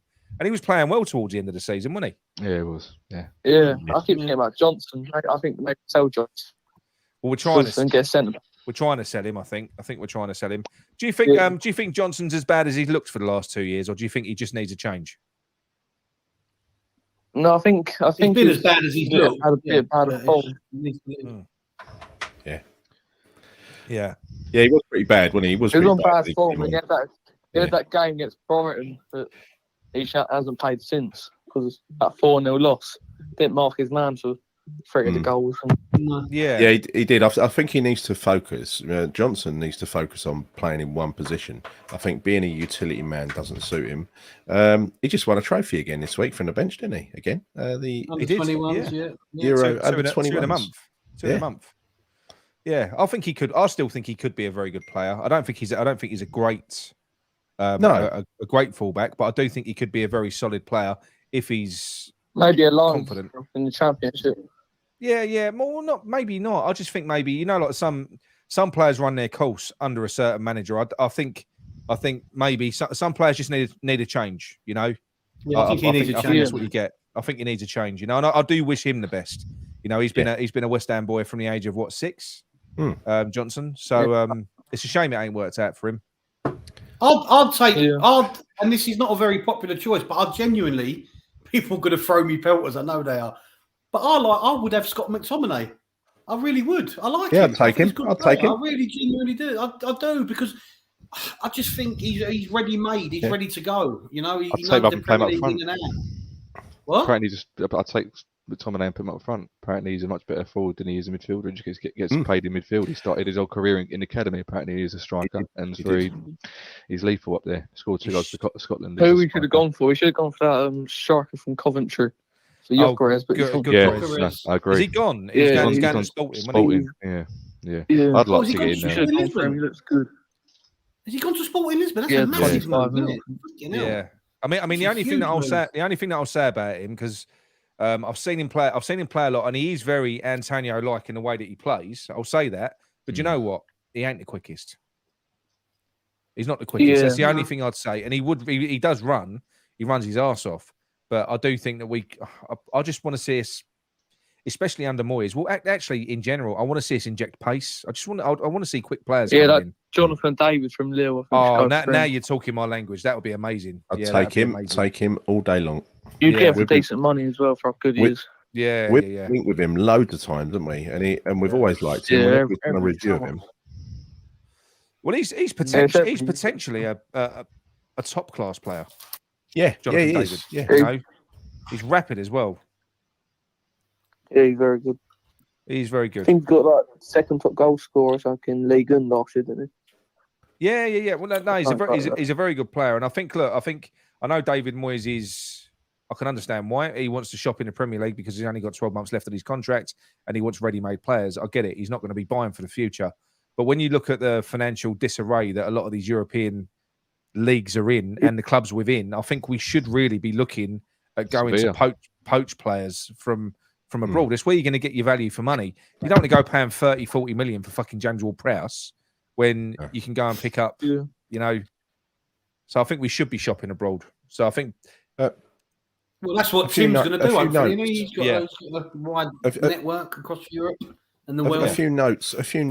Date for your diary, right? The Australia tour kicks off 15th, so next Saturday, 11 o'clock in the morning, away to Perth Glory. And then on my birthday, 18th of July, the following Tuesday, we are away at Tottenham in the Optus Stadium. Oh, the international players going through. Yeah. I didn't know that. I didn't know he was playing Tottenham. Yeah, it's an. Playing Tottenham in Australia. Okay. Yeah. Oh, right. Our first game is tomorrow against Boreham Wood. Yeah, that's good. I'm going to pick up. I'm going up. I'm going over there. It was Luke that picked me up on this. Actually, Luke, he watched our show back and he sent me for a screenshot of something I didn't see when it was going on. And this was when I was having one of my moans, and I did dismiss the Australia tournament, the Australia tour as nonsense. But the reason I said that is because I worry about our preparation for the league. I think it was Gary that said it was nonsense, actually. Yeah. But the comment in the chat was from an Australian fan, an expat, and he said, "Look, you know, it's important to them." So I do apologise for Gary's comment. Then Luke. No, it wasn't me. I think it's fantastic that they're going over there. You know, No, I'll put it. I'm not having that. I'm not having that bollocks. And they go from playing in Australia against Tottenham. They're living in luxury over there. Sun, sea, sand, and they want. You've seen their spiders. You've seen their spiders. Well, you know. Not having that, mate. They've got the best of both. They've got all them fit birds on Neighbours. And we want West Ham to come and play over here. Have you seen those great big huntsman spiders? Those ones that go about 30 miles an hour across your living room ceiling. Imagine trying to get one of them in a cup. You hear it. You hear them before you see them. It's like they've got boots on. Yeah. I'd say I'd shit myself. I'd actually move out. I'd move out. Sorry, mate. Are the international players going to Australia like for quite a... I don't think they are. No. So I think what you're going to have a mixture of senior players, but the ones that are obviously in training at the moment, and youth players. I think there's going to be a lot of players that are going to be left home. Antonio and Johnson apparently are not going. I'd send Rice out there. That's what I'd do. I say, go on, if you don't fucking do his medical, I'm going to send him to Australia. You'll never get the never get the money. Then you'll never get the money to buy anybody. Nick, I know. There's a little comment I just read a comment in the comments chat. Adama Traore and Lucas Moura are free agents. How do we feel about them too? Oh, Traore. Well, that's. I'm sick of players like that. I would take Traore for free. I wouldn't take Lucas Moura. He's scored about 3 goals in his entire career, hasn't he? What I'm worried about. You said you wanted pace. You said you wanted pace. Pace. Well, let's sign Usain Bolt to go up front then. He's got to have some football. Are you not concerned? Are you not concerned with Mabama though? Because you want to see Mabama progress, right? So for me, that's why I want to see Ings go, and that's why I want to see Antonio go as well. Gary, it's never going to happen. I want to see us sign another striker so that we got Skamaka, another striker, and I want Mabama as the third choice, so as it can also make some European appearances. I think you're going to end up if it carries on the way we're going, when Mabama's going to be like 5th choice or something like that. Ings is always going to get on the pitch before him to run about and waste some time. We can't, we've got to prioritise these guys as manager. Hang on a minute before we carry on, because we've got a couple of other calls to get onto. Right. Dylan, just give us your prediction on what you think our first signing is going to be. Probably be out Zakaria, but I wouldn't like him. I'd probably go There's that the Leeds players are quite good as Harrison, Nonto, maybe Rodrigo. Even, yeah. Well, I like Nonto. We're linked with Nonto. Would be brilliant. He would be. I like him. He's 18 as well. Yeah, he's very raw. 6 years younger. Very raw, but great potential. Isn't he? And he's rapid. I like the fact he's little, he's diminutive, but he's strong, isn't he? Yeah, real low centre of gravity. He's quite stocky. Yeah, I like him. Yeah. I like him. But anyway, Dylan, thank you very much for the call, mate. Cheers, Dylan. Cheers, Dylan. Cheers, mate. See you later. Thanks, mate. Bye. Okay, next time you phone up, sort where your fucking line. Yeah. Don't listen to him. Don't talk Dylan right, John. Here we go. We've got Cockney Mick. Did you have to say it to his face, did you? No, he didn't. No, he didn't. To his voice. Well, I can't say it to his face. You know, I'm on the fucking computer. You lot. Fucking computer, you know. Hello. Is that Mick? Hello, mate. Yes, mate. Yeah, speaking. How you doing, mate? How are you? Yeah, lovely. You? I'm very well, Mick. How you? Mate, I must be. Hold on. Go on, mate. Go on, mate. I'm listening. Go on. How you enjoying the weather? You're down in South Shields, aren't you? Well, no, I'm just outside Sunderland. Just Sunderland, yeah. Sunderland. Oh, hang on. Down in Nick. Down in South Shields. Yeah, go on, mate. What did you say, Serge? No, I was just picking Nick up. He said you're down in South Shields. He has no idea. Nick gets lost outside the M25. He's such a London-centric person. I'm the same. I still say down there or up there. You know what I mean? I always do it opposite. Exactly. Anyway, gents, first of all, it's going to be a quick, really. Go on, mate. All right.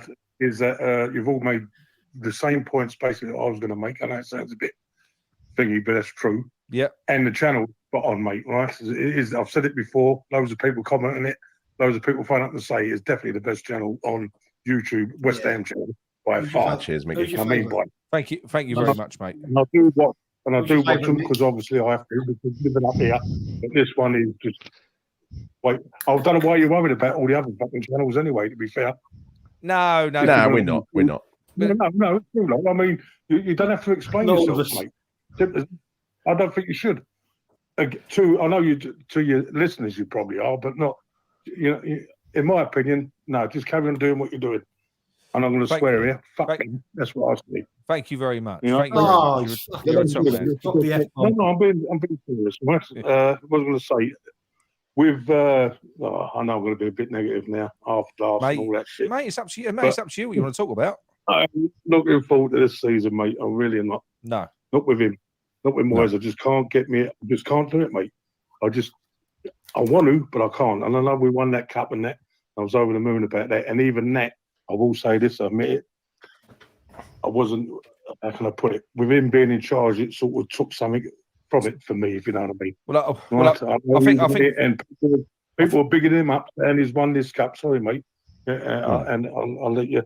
I think for many, what they were saying that well, I think what you say now is it's almost like this is a consequence of winning the cup. But when you go back, you wouldn't change it for anything because it's the first cup that we've won for fucking 40 odd years. No, I wouldn't change it for anything. You wouldn't change it, but it's definitely a consequence of winning the cup. Was the fact that he was going to stay. It's a trade-off, right? There's always a downside with every up with West Ham. There's always a down. There's an equal, or you know what I mean? It's whenever we've won something before, within a couple of years, we're down the bottom of the league or getting relegated. You know, we never build on success, and I think we're proving that yet again under every single ownership of West Ham. You know, success has not lasted longer than a couple of seasons. We've had a good couple of seasons now, culminating in winning the trophy. Now is the downward slope on the other side because we know as West Ham, we've got to pay a penance for anything good, right? That's what's coming now. Yeah. I'd love it not to be like that. I'd love that bloke who's supposed to be wanting to buy Man U come and buy us, that one that was mentioned earlier. Oh, yeah. Look, we could be on the cusp of something special if there's a change coming. Yeah, that's the only way we get out of this cycle, this miserable cycle of greedy owners who literally want to run it on a shoestring. And the most important thing, Sullivan, is to stay on the gravy train, to stay in the Premier League, right? Sullivan does that, so Moyes does that, so he employs Moyes, as Allardyce and everybody else as well. Very simple to Sullivan. He's happy to finish 17th, right? You're right, mate. I know what you mean. But that's the thing, see? I mean, I think one of you mentioned it earlier on. in terms of the signings with Moyes and that. I think, me personally, we're not going to spend no money. No. Right? Well, I think that's what you've said about that FFP is a complete load of shit as well. I think that's a load of bollocks. It's an excuse. It's an excuse. Isn't it? Every time, mate. They've done it every time. Yeah. Didn't they? Always bring it up. But we probably 3 signings. That bloke from Juventus, he's an injury prone. That's what we'll end up with, mate, to be fair. That's what I think anyway. And I hope not, but that's what I think will happen. No. And like you says, but listen, mate, if I don't know who mentioned it, one of you mentioned it again, this Schneider bloke. Yes. This, Tim, whatever his name is. Yeah. Tim, but yeah, right. Do you think Noble had anything to do with that, bringing him in? He could have. Because I know you mentioned that the new owners might have. I don't think they would have done that, mate. To be fair, I think the first thing they would have done is got rid of Moyes myself. If we had new, I do think that what you'll have is I think it'll be good for Mark Noble, because I do think if these two continue to work together, look, he's as condescending as it was what Moyes said that Noble is an apprentice. I do think it's going to benefit Noble to work with a proper director of football for a period of time. He can learn off of him. You know, I think it will help him. And we'll have that Tim in hopefully taking over the first team and let Noble just concentrate just on the reserves and the young players. Say, that's yours, mate. You look after that. You know what I mean? I'm just curious. I'd like to be a fly on the wall. I'd love to be a fly on the wall when there is a player negotiation, or when they're even trying to sort of get to that stage. Wouldn't you? Just to see how that works. The 4 of them. You'd be embarrassed. I would imagine you'd be embarrassed, really, listen to it, to be fair, because they'll be arguing, I want this player. Oh, no, he's no good for me. Moyes has already admitted that, whether that's true or not, with that Alvarez bloke from the City. But you know, but you know what I will say, and this is me, you know, look, I'm very much Moyes out, but I'm also of the opinion as well, and I will say this, if they're going to fucking keep him for this year, because we don't want to have another shit season. If you ain't got the bottle to let him go, and you're going to keep him, then back him and get him some fucking players in. I think that's what they should do. At least they should do that. If what they're going to do is not spend any money and they're just going to keep him here and basically watch him fat, I don't know. That'd be quite a cowardly thing to do. That'd be a cowardly. But did Luke not mention that, though? You're not going to give him money. He's only going to be here for a year, and buy these players. I don't know, 25, 30 million. The new money comes in. You're going to turn around and say, "Hold on, mate, I don't want these." No, I agree. He might not want to buy anyone. You know what he was like when he got offered the what's his name, Alvarez deal? You know, the guy at Man City up front. He said he likes a small squad, doesn't he? Luke? Yeah, exactly. You might just say, right, I've had me Lanzini, he's gone, Rice is gone. That frees up Souček in the midfield and anyone else. So he might go, you know what, I've got enough players here. I don't need to buy anyone in the summer. You know, I've won the Conference League with a few players, so it doesn't bother me.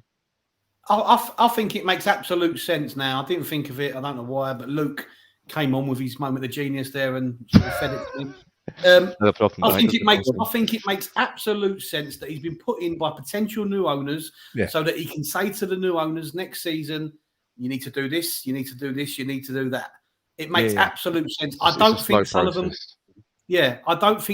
would have paid someone a wage to come in and do the job that he doesn't want anyone to do, i.e. scout players and say you must buy these players, because Sullivan don't want to buy who he don't want to buy. I think it makes absolute sense, if I'm honest with you. Sullivan's going to hate him because that's why he hates Rob Newman, because Rob Newman being there took away his little toy, didn't it, really? It was kind of, Sullivan likes to get involved with transfers. He likes to be the fucking director of football, effectively, doesn't he? That's what he likes doing. So that could be the dynamic, right? Moyes, you know, we don't know the ins and outs of this, right? It could even be Moyes asking for players and starting saying no. Right? No, it could be anything like that. Yeah, right? You want him. Yeah, I don't think so, Dave. I don't think so, Dave. No, I would Dutch. Yeah.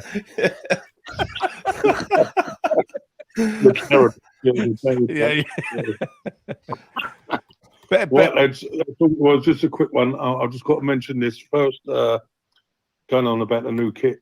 Yes. My brother's stepdaughter, she works in the shop, and I think this was last week. He said it was 2 weeks because it's out. It's due out in 2 weeks' time. Well, within 2 weeks, so it might be out next week. Any discount for the lads? Any discount? Did you get a discount? Did we get a discount? Well, I don't know, because I'm going to tell you why I had to phone, because my daughter had a baby. 3 weeks today. Congratulations. He's a boy. Yeah. He's a boy. Brilliant. Right? He's You named him Moisey. Ripley's his name. No. I ain't gonna do that. His name's Ripley. He'd be Western. Me old man, me dad, is gonna send up the new kit for him when it comes out. That's brilliant. Congratulations, Mickey. Yeah. Thank you very much, gentlemen. Right. Hopefully next year you'll be talking. I'll get him on here. Yeah. It took more sense than Nick. Some would say. Always He will. He can sit in a chair. He can sit in a chair and replace Virgil. Anyway, boys, thanks a lot. Cheers, Mickey. Cheers, Mick. Look after. See you later. There you go. Cheers, mate. Thanks, mate. Bye. Yeah, mate. Bye, mate. Right. Let's give you know who a call back. Sorry, Gary. You were third. Right, Gary Bickley. Oh no, he's phoning me. Couldn't wait. Right, hang on. Hey. Hang on. Luke, where do you live, Luke? What part? Where are you from in the world? You don't know, mate. You don't know. I'm from the ends, innit? You know what I mean? What I do? I won't fucking ask. I'm from Right, Gary Bickley. Please leave your name and number and a short message, and I'll return your call. Fuck's sake. That's not Gary. What's going on between you two? Hello, Gary. How are you? I'm okay. How are you? I'm very well. You're a very impatient man. I was just phoning you back. Yeah, I know. What it is when I phone. He's professional, Nick. Unlike you, he's professional. I phone people back in the order they phone in. So you were third. Oh, right, mate. How are you? All right. I'm very well. Good. Listen to the show. Brilliant as always. I was going to say, I've been listening to a lot of West Ham stuff the last few weeks on different platforms, media. You know, it's just, this season seems to me it could be a bit of a write-off. You know, because what with Stein coming on, you know, and they talk about if a new owner has put him in place for next season. I mean, the whole thing just seems a bit lopsided. And you said about Declan Rice going, and much as I'm angry about Declan Rice, still a little bit angry about it. Not like end of the day, it's a good deal for the club. It is. We've got a lot of money for him, but it's only a good deal for the club if we don't waste the money. I mean, look at Tottenham. They sold Gareth Bale. They bought about 6 or 7 players in. It was total just the money. So I would like to see us get moving in the transfer market because I mean, you said about John, I can't hear you. Are you talking? Sorry, Gary. John, are you talking? No, I'm not. Oh, right, okay. Sorry. Go ahead. Yeah. Sorry, Gary. Go on. Yeah. You were talking about putting pace in the side. And I really wanted Harvey Barnes. He's got pace, and he does score goals as well. That was the thing about it, and it wasn't a lot of money. I thought him and Bowen either side with Scamacca down the middle. But, it looks like Newcastle was going to get him now. But I see something tonight on an Everton channel about we're approached Everton for Onana. And I was thinking, I heard somewhere else about would Such be part of the deal. You can't see it. But it'd be perfect. It's nearest to damn it to replace Declan Rice in terms of quality, that I think. Do you not think so? Well, who would be part of the deal? Gary, explain to me, if he's so good, why did Sean Dyche dump him from the team towards the end of last season and he ain't really got back in? Who? Dyche dumps Onana. He dumped Onana from the team. No, he played 34 league games. One of their best players last season. season. But towards the end, Dyche did dump him from the team. Dyche is only going to. He might have had a fallout, didn't he? He might have had a fallout. He started about 34 league games. Before Dyche joined. Hold on. Right. So let Luke finish, Nick. Let him finish. Hold on. Go on. Nick, would you class Dyche in the same sort of caliber or category as Moyes? Just flexible defensive manager, right? So so would you say that any player that Dyche buys would be a Moyes-ish buy? Right, he never bought Onana. He wants to sell him. No, that's what I'm saying. So if you're a Moyes type character and you don't play Onana, that doesn't mean Onana's not good enough to play for Everton. That means that Onana might be better suited to a different style of play. He could be. Yeah. As much as I wanted Dyche, I quite like Dyche as a manager, but Dyche is to an extent very old school. Right, the way he makes players train and making players the game, right? So if you put Onana and go, Onana could go into, for me personally, Onana on his good day could go into a top 10 team. So for him to be kicked out of a relegation battle type scrap, backs to the walls type team, doesn't mean to say he's not good enough to be, playing for a team, elsewhere. It just means that you're not for the fight. But for me, all I'd like to say on Onana, and this is me if I'm Sullivan. because we had the opportunity to sign him last year for exactly. 20 million less than what we've got him now. No. And basically, and we know that David Moyes refused to sanction a first team wage and offer him or guarantee him some first team football. He wouldn't do it because we had Souček and Rice at the time. I think he's proved himself to be a £50 million player. Like me personally, I think he's proved. But as far as I'm concerned, I would not now sanction that because I think that's a piss waste take. opportunity. Waste the opportunity. Nick, I watched an Everton YouTube channel earlier, and they were talking about West Ham after Onana, and they said the reason. They said that Onana wanted to go Everton because Lampard was a hero of his. Lampard had the pull factor. That's what they said. I'm not saying what you're saying is wrong, but what I'm saying is they said that Lampard had the pull factor for him. So he chose Everton over West Ham, it would seem, because he had Lampard as a modern day hero to him. Do you know what I mean? Hero as a player. The thing is, John, the thing is, Onana would give us a presence in midfield. I mean, he would. I mean, possibly you said about Dyche and Souček, Dyche and Moyes being similar sort of managers, Luke. What about if we offered Souček and some cash for Onana? I mean, I should imagine Souček was fitting well with Everton under Dyche's style of play. Probably cost us more if we make him take Souček, wouldn't it? That's not a bad call. That's not a bad call, I reckon. I don't think Souček fits in Moyes' style anymore, to be honest with you. So if he did sit Dyche, he might do it Everton, mightn't he? I've heard that the deal is 30 million on his own or 40 million with Souček. That's what it is. Yeah, I'd take it. I'll get rid of Souček tomorrow. But yeah. I understand. But what annoys me, you've got these young players. You've got the lad at AZ, the left back, who apparently now someone said, I think, is it Greeno said tonight he's linked with an Italian club. And you've got Scott at Bristol City. Why aren't we getting in and getting these players? You know, I was watching a channel earlier. I think it was the West Ham Way. And he was saying, he was really wound up. He said, we're always so slow. You know, we should have had these players. You've got to get in, you know. You've got to get in and get these players. At the end of the day, by the time we get the Rice money, there'd be nothing left.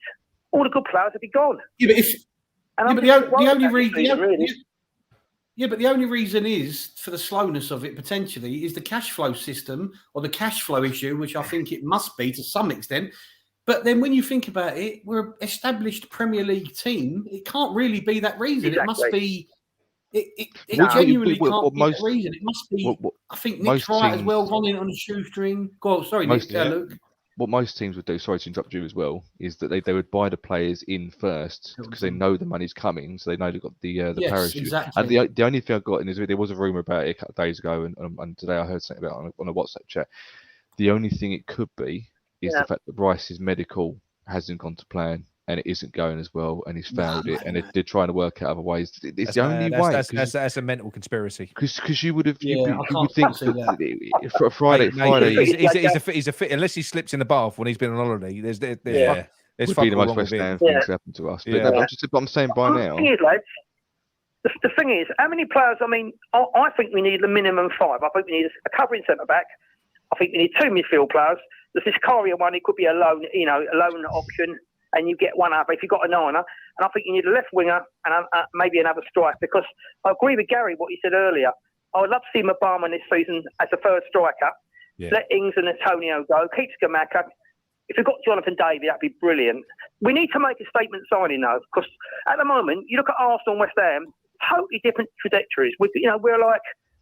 What you said earlier, there's something about West Ham, the DNA, it's always been the same. I agree with that. We never build on it, do we? We never build. Yeah, but if we do this, if we win a cup, right? If we win a cup and then we sell our captain, not only our captain, but our best player by probably a country mile, we lose Lanzini, and then we don't fucking buy anyone of note, that would be just unacceptable. I think. I mean, that is a willing self-destruction as far as I'm concerned. Like a reset. Yeah. It's like the club are forcing a reset. That's what that feels like. You know.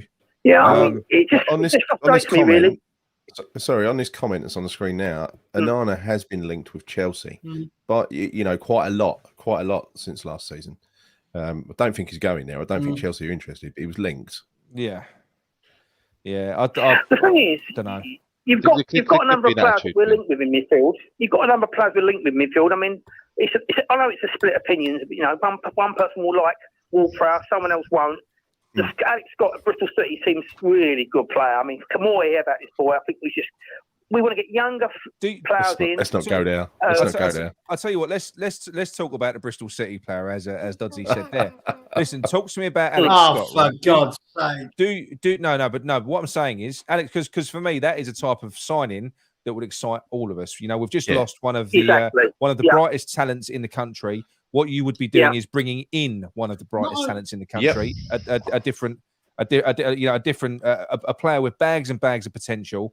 You know, do you think that we could make space for him? Because the more and more I've seen that, I've been looking at Scott a lot over the past sort of 2 weeks, 3 weeks, and I do think that he could get into our first team. I think there's a good chance that he could get into our first team. I know he's only coming from the Championship. I know he's only 19, but I don't think a player that's done that well just recently is going to accept coming in and not being. Oh, look, listen, you haven't got to guarantee him a first team slot. You haven't got to, but I think you've got to at least say to him. I think I'd like. It ain't like what I'm saying is I don't think he's a player that we bring in and we're not going to see him until next year. I think if we bring him in, I think we'll start seeing more of him. Yeah. We're in Europe. Don't forget. We've got the FA Cup. We've got the Carabao. We've got the Premier League. There's plenty of games here. You don't need just 11 starting players. You've got to be rotating a little bit, you know. So I think, I just think, you know, we need some good players. We need players to excite the fans. Yeah. Someone said Alex Scott, the female BBC presenter, we'll end up with. I think he is. Apparently, do you not think? Go on, John. Go on, John. Do you not think Alex Scott is a Moyes type signing, though? I think he is. He's the type of signing Moyes likes. He's Championship. He is. He's from the Championship. That's what I'm trying to say. He likes buying players from lower leagues and bringing them up. But he's 19. Bowen was from the Championship. Yeah. He weren't 19. He was about 23. Moyes don't like young players.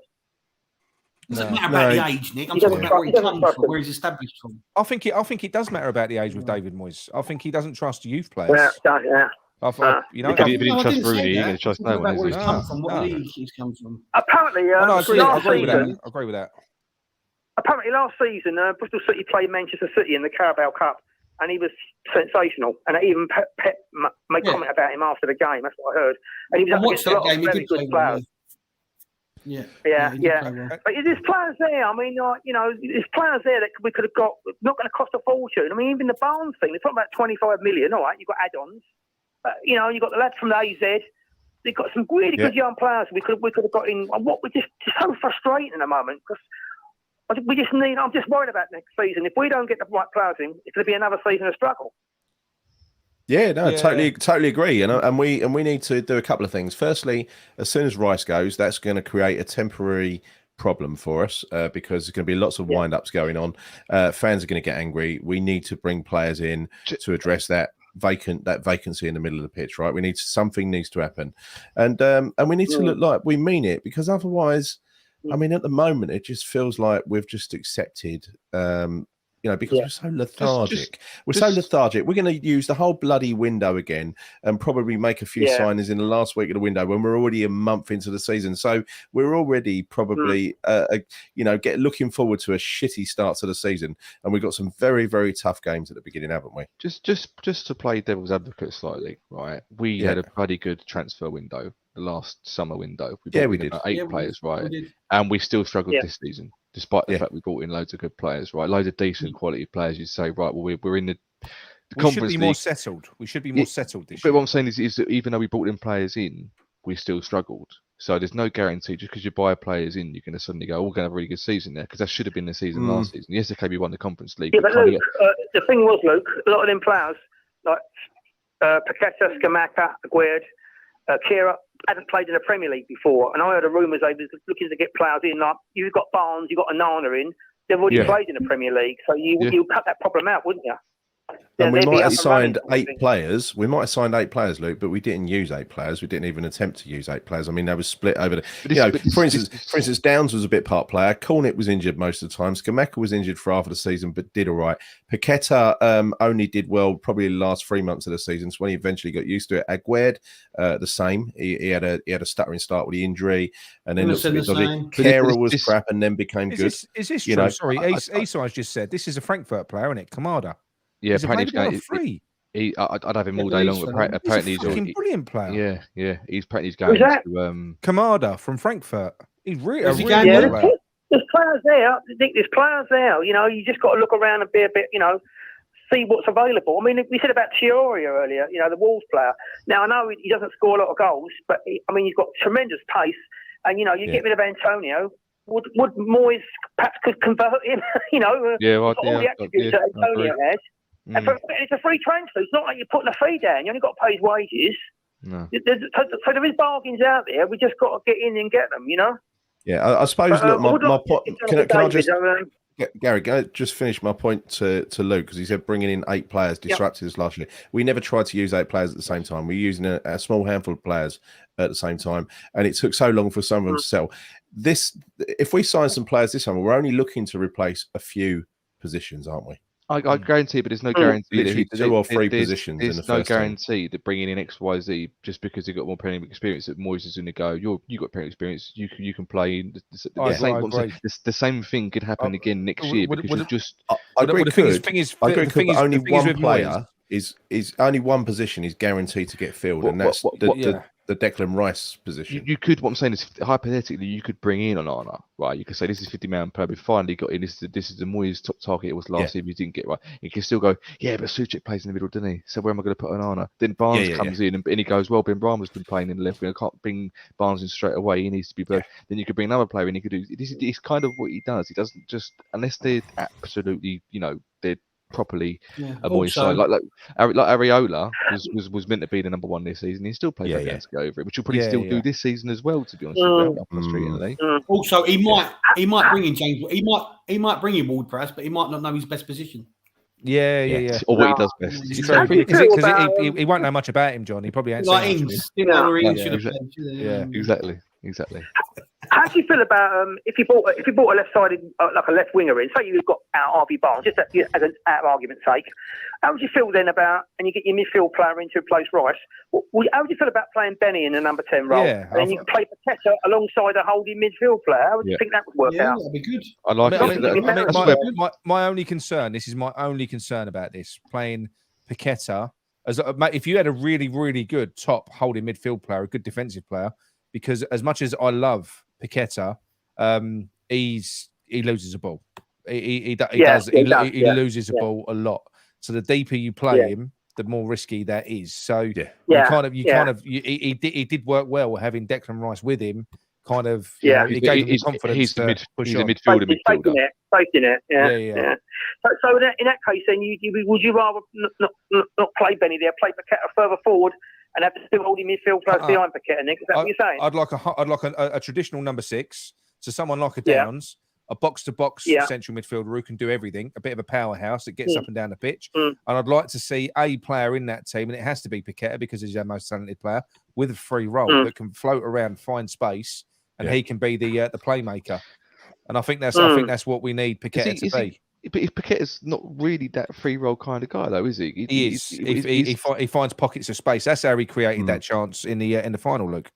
Yeah, fair enough. Yeah, I think Luke's right. I don't think he's as free flowing as we think. I see Paqueta as being a mixed bag. I see him doing a bit of everything. He's a bit of a holding midfielder. He's a bit of a midfielder who sprays the ball around. He likes to have a ball at his feet so he can do a few things. And what I'm saying is, if you had like Downs, for example, just win the ball and give him the ball so he can spray the ball about, either it's the attacking midfielder or the winger or the forward.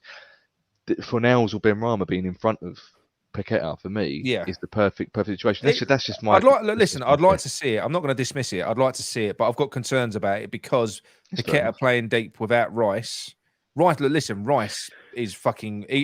Rice. We have to understand. Rice he will have made a lot of people look better. Just two things on that. He will have. First of all, this is going to be. We don't realise actually how different the team's going to be without Rice. We all know most of us have fucked Rice off mentally and have gone, it's good to see the back of people. We actually don't realise how much different the team's going to be. The other thing is, I don't know if people can look through the stats of the last 4 years. The very few times we haven't played with Rice either through suspension or injury, we've got 100% record, a winning record. I think we played. It's very few games though, Luke. Yeah, very few. What I'm saying is that you know when a player does go out. And you can see, oh my God, you can see how much we need him. And suddenly he comes back, he's back now, we're all right, we're fine. Yeah. I think it was when Pike got injured for about 3 months. We was like, who's going to play in front of him? So right, he's going to have to take the or something like that. But what I'm saying is, the very few times he hasn't played in the league, I am pretty sure we've looked as a team. I think we looked. I think Burnley away, we had Lanzini in midfield, and he was just picking passes off and stuff like that. So I think there's an element of truth to what you're saying, in so much as because the players know how good he is and know how he's important. I often felt that sometimes Souček, particularly, would only ever look to Pastor Rice. It was like his go-to thing. It was like a default setting. Get the ball. Souček gets the ball. He looks at no one else. Yeah, no, he's a confused footballer, isn't he? Well, no, but what I'm saying, I'm not bringing it up for that purpose. But what I'm saying is, I think Luke's right. The overemphasis and the overimportance of Rice. Some of the players will only look for Rice. Yeah, so Luke's right. What Luke's alluding to is some of the players might step up in his absence. I agree. Yeah, right. Gary, one more thing, because we've got one more call after your one. Right, we've got Jacqueline here's put a point in that you'll probably like. Hang on, how do you pronounce her name? Is she French, Luke? Jacqueline, I definitely think Mabama needs to be played more this coming season, especially if Antonio is going. She saw earlier that the club has put a $6 million price tag on him, that's right, and the Turkish club is interested. Would you be happy with that? Would you sell Antonio, and would you like to see, rather than just getting somebody else in, maybe put a little bit of faith in Mabama, promote him properly? Yeah, I would. I mean, listen, I've always liked Antonio, Nick, same as you have. I mean, I think he's been brilliant for the club. You know, I know some fans don't agree, but I mean, he's one of them players that you split opinions, but he gives you a multi. You know, he's getting older, though, isn't he? He's getting older. He is getting older, and unfortunately, the trouble is next season, if we do start with Scamacca, we've all said it. It's been said billions of times. Antonio's that one striker who can play that more Moyes type of play. You know, so I'm not sure whether Scamacca can. What do you think? What do you think? Is Scamacca can adjust to this, or think we've got to adjust to him? Or what? I think we can adjust to it. I mean, look. I think it would have been ideal if. What I will say is, if we'd have got Harvey Barnes in, then that could have worked, because I think if you'd have played Barnes and Bowen as the overlapping runners, you could have dropped Scamacca as he could have been played as a foil, drops a little bit deeper. I think that's what he's good at. He's a link-up player. And I think, you know, when he was at his best, he's got runners off of him and around him. Yeah. And I think Barnes and Bowen would really complement Scamacca. And I don't necessarily think that Benny does. I don't think that Benny does. I think Scamacca's a bit of a playmaker, you know? Right. And surely even Moyes knows that. Surely even Moyes knows he doesn't want to accommodate Scamacca, but he must know how to accommodate him, right? Yeah. And the reason I want to see Antonio go is because I don't want Moyes to have that option on the bench, right? Going back to that option after 60 minutes, give Scamacca 60 minutes to do his Antonio impression, and when it don't work, bring the actual Antonio on. Yeah. Right, get shot, and you know, and Danny Ings. I like Danny Ings, right, but I don't think he suits us. He definitely doesn't suit the Moyes system. No. So get him out, because he's just occupying the space and keeping the likes of Mabama out of the team. Absolutely. Right, Gary, we're gonna have to love you and leave you, mate, because I've got one more call. You've broken all the rules tonight, mate. 22 minutes. Bloody hell, Gary! Broke all the rules for you, mate. There you go. All right, lovely. Cheers, Gary. See you later. Thanks, Bye, mate. Bye. Yeah, mate. Antonio should turn up in his snowman outfit when they send him to Galatasaray. Whoever mentioned Kera as a CDM, not the worst idea. Try him there pre-season, decent on the ball. Nick loves Kera. He might be able to do that, you know, Kera. I wonder. Hello there, it's Nick from Claret Booze. Who are we talking to? It's Jay from Plasto. 2 up, 2 down in the chat. Hello, Jay. How you doing, mate? You all right, Jay? Yeah, not too bad. You guys all right? All good, all great good. show as always. Thank you very much. Thank you very much. What would you? What have you been watching the show? We've got John, Gary, and Luke. All right, lovely. Hello guys. Hello, mate. What would you like to talk about, Jay? Just the Antonio thing. You know what I mean? Like, I'd like to see a different style of football, but going back to Moyes, you know, it's just the Antonio way we're playing that, and if that don't work, we ain't got a. You know, we ain't got a second option. No, no, you know, he's scared of change, isn't he? Like, he won't change. He's too stubborn, isn't he? Yeah, definitely is. He definitely is. Yeah, if Antonio goes, then it'll give him no option. Maybe we can work Scamacca if he stays. Play to his advantage, like. Yeah, I think he's so scared of change, and I think this is where it went wrong last season, because, you know, obviously We brought the new players in. We was going to transition to a new style of play. That was all going to happen. Yeah. But he's so scared of change that he couldn't fully transition. So he couldn't remove Souček from the team. Because if you're gonna change and go to a passing game, surely fundamentally the one thing that you need in the team is a team full of players that can pass the ball. That's going to help it happen. But it seemed like I don't know what he tried to do. He's like he just thought maybe playing the same way but adding a few players with higher passing stats would transform the way that we play football. That was never going to happen. Because did you notice? Because they say that. I mean, even Antonio alluded to it in his interview that apparently we changed style. Did you see us change style in terms of the way that we played? Was apparently, look, there was a time in the season where we all said he's reverted to plan A. Right, so he was trying a different style at some point. But what I couldn't tell you what it was, though. I couldn't tell you what it was. It was different. I think it was the same style with different players. Maybe, I'm honest. But yeah, we see a change at the Arsenal game. I don't know if that was the players just said, "Let's go for it," or it being Moyes. I think it was just breaking. I think it was just transitioning with more speed. It was just transitioning at the right tempo. We did it. It was a massive change, though, John. What I mean, be honest. It was the same lineup, pretty much. Yeah, I know, but that's but we've been saying that. We said that all through last season. We even stopped talking about lineups in the end because we said it doesn't matter what lineup you've got because you all end up the same thing. You end up fucking with 10 men behind the ball. It doesn't matter. But then what happens is we started to play further up the pitch. We started to press them, John. Because what we was doing against Arsenal in the first part of the game when they was pulling us to pieces, we was doing our traffic cone thing where we was just we was holding our shape, trying to make it hard to pass through, and then all of a sudden something happened. I don't know whether it was driven on by the players, but we started to press them and get in their faces, and that was a difference. That was a difference. And I don't know. That was a change, wasn't it? The Arsenal game. Yeah, it was. Go on, mate. No, go on, mate. No, go on, Gal.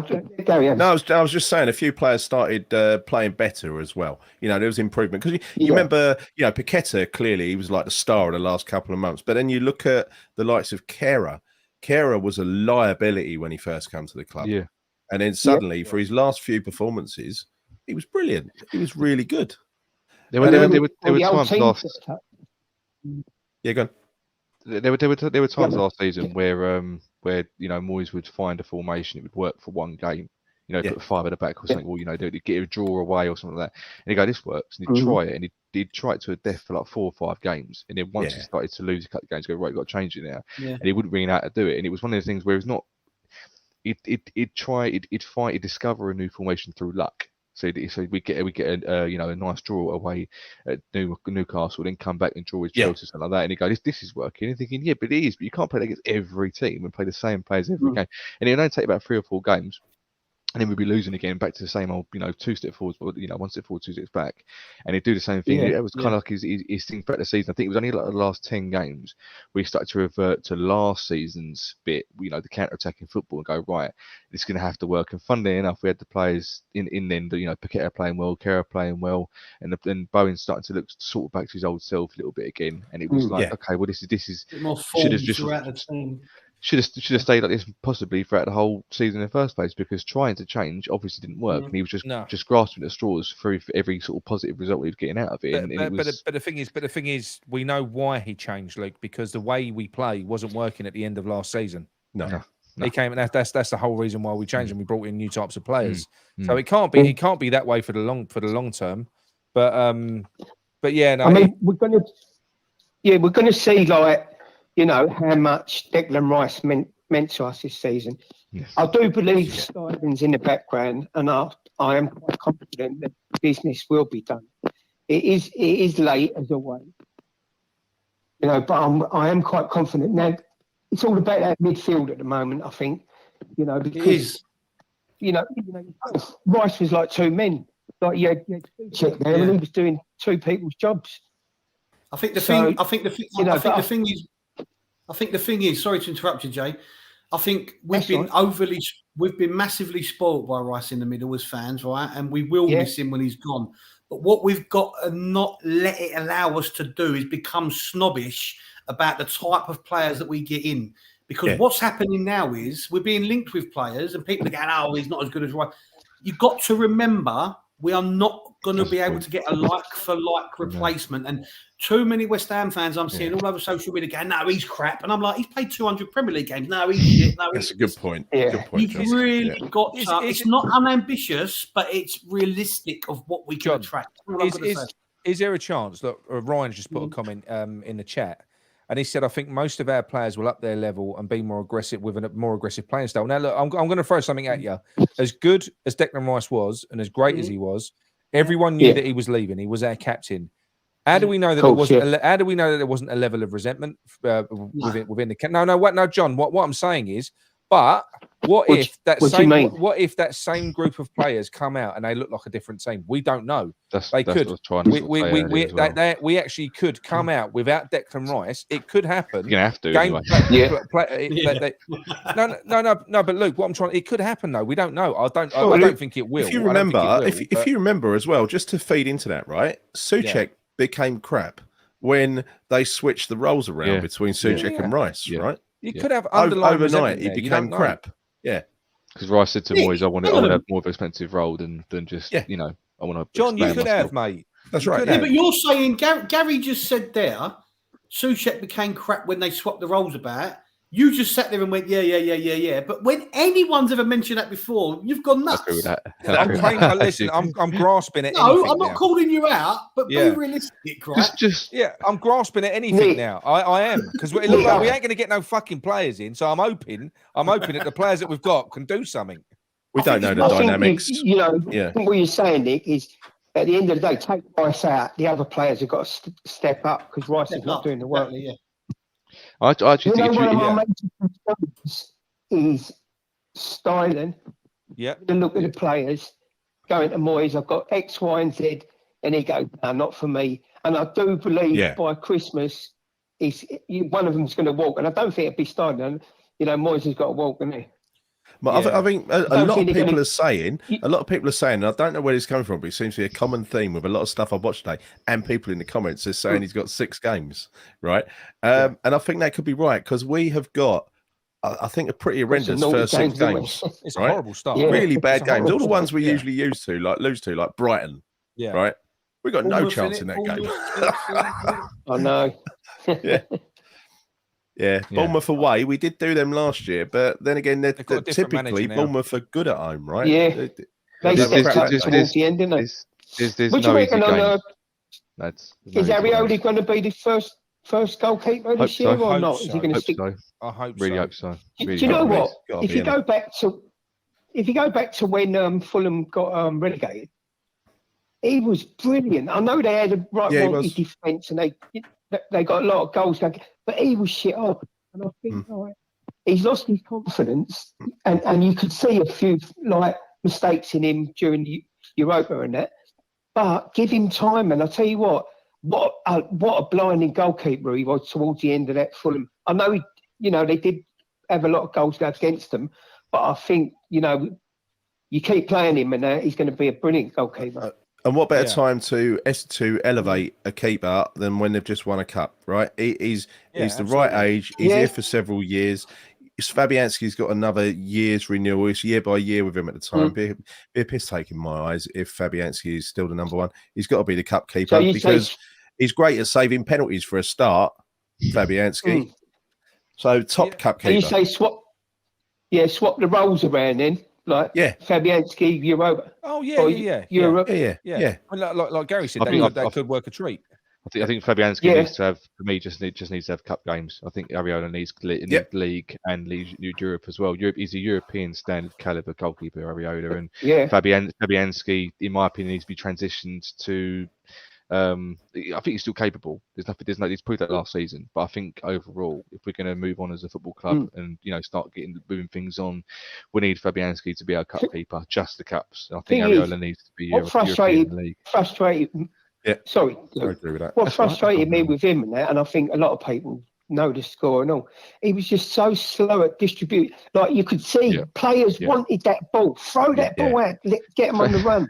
But fans did as well. Yeah, fans did as well. I've been at the ground many times where we got the ball from the corner. You got Ben Rama and Bowen, sprinting up the field, and the fans just going, "Put it out!" And he holds onto it, and they start groaning. You could tell in his face he's going. I don't know if it was Moyes. I don't know if Moyes used to tell him, "Hold on to the ball, don't get us straight away," because you could tell he was like, "I don't want the fans having a go at me. I'm being told to do this. I'm doing this." Is that his age? Is that an age thing? Just slowing down. Maybe that's what I started to think. Though I started to think it was instruction rather than his. Listen. I don't think we're a possession-based team. I don't think we're necessarily good in possession. So, as much of the game that we can kill, I think it works for us.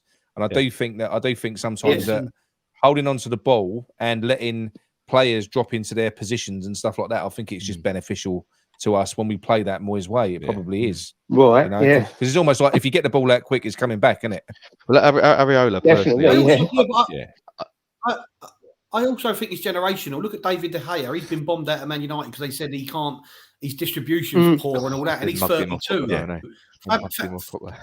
Fabianski's 37. So it's those keepers, all the new breeder keepers like Areola should have better distribution. I still see through the game against West Ham, David De Gea letting that goal against Ben Rama. That was there are kids in the under-8s academy at West Ham that could have made that save, but there's definitely some sort of betting going on there, even Tony going on. But no, we've had some brilliant nights with him. I mean, the last game at Upton Park where Man United winning the lead and he's turned around and he's giving it to us. He's like, yeah. And then the last one, the last minute, Winston Reid. I'll tell you what though, right? Let's assume just say David Moyes, just say it doesn't go well at the start of the season. Right, and somebody's just said there in the comments, is it going to be a 3-game rollover again this season? Now, we know that David Moyes, if he's an expert in one thing, he's an expert in winning that fucking definitive game. If the season goes like that this year, just say he does, how many last games do you give him? And because I reckon he's got one more. I think he's got one more in him that he can win. He'll win that last game. They keep giving him games, don't they? Nothing changes. There's loads of talks about that Xavi Alonso and that. It'd be brilliant if Moyes went. See, we all want progressive football, don't we? You know what I mean? Yeah, we all want to get at, to go for it, even if we've lost. All that back parking and that bores the tits off us, doesn't it? You know what I mean? West Ham getting Xavi Alonso is a massive shout. I didn't think about that. That's a good shout, Jake, because I think you mentioned before, mate. And the thing is, he will have a good relationship with Tim because Tim plucked him from Real Zaragoza. Real Zaragoza. That's right. He plucked him from the B team. He's never he weren't a first team coach, and that's what I mean. He was quite ruthless because Steiten, the guy that I can't remember what the guy's name was, but they got third in the league, right? In the Bundesliga, and then they started poorly. I think they had 1 point from 8 games. Steiden just went, no, not working. Bang, out you go. Plucked Xavi Alonso out from nowhere. They ended up finishing 6th. Brilliant. That's what I mean. Do you know I like it most about it? That there's a risk to it. If you'd have asked most, I think if you'd have asked Bayer Leverkusen fans, they've gone, no, he's only a coach in the. That's where taking a risk. You've got to take a risk sometimes in football. Exactly. You have to take it. It might not work, but you've got to take a risk. In my opinion, When you look at our coaching stuff and that, who's all walked away in it needs to be changed. He's causing murders there, isn't he? And he's so stubborn. We've all seen it with Nolan and all that. You know what I mean? It's his way or the highway kind of thing. That's why I just can't see it lasting with Steiden and him. There's no coaches left. No, but I do think, right? I think that could be one way that David Moyes could almost save his West Ham career and go on to have many more years. And that would be if he could change his ways, bring in a top coaching staff and delegate responsibility and listen to them. If he did that and he leaned on the ears of top people, he could go on and he could reap the benefits of it. I just don't know that he's got Moyes, but I don't know that Moyes has got. What I'm saying is, what could change things around for David Moyes and give him even 2, 3, 4 more years, good years, would be if he had the ability to change, open his ears up, get a really good coaching staff put in place, but listen to them. Do you think he's got the ability to do that though? No. Is that down to Moyes or Sorry, Go on, Gal. the best manager, Jake, the best manager in any industry, including football, is the manager who knows their limitations and puts people around them to plug those limitations, who complement their skill set, right? Yeah. I don't think Moyes does Well, that. it's a team effort, isn't it? I think Moyes believes he is the, he knows more than everybody. Yeah, it's like everyone. A lot of people they attribute the early success to Irvine, and do you know something? There is actually nothing wrong with that, even if it was due to Irvine. Nothing at all. That's absolutely fine because you're supposed to surround yourself with good people. In fact, if Moyes selected Irvine and Irvine did well, then that's credit to Moyes. The most ironic thing out of the whole thing was that Moyes was Sir Alex Ferguson was a hero of David Moyes. He idolised him, and Ferguson even said himself, "I have to change my assistant every 3 to 4 years because otherwise things get stale. I need new. Not every 6 months like Moyes. No, not every 6 months. So. Thing is, he can't change. He can't change his MO, can he? He's kept the same sort of style for years. Yeah, he's a man of his ways.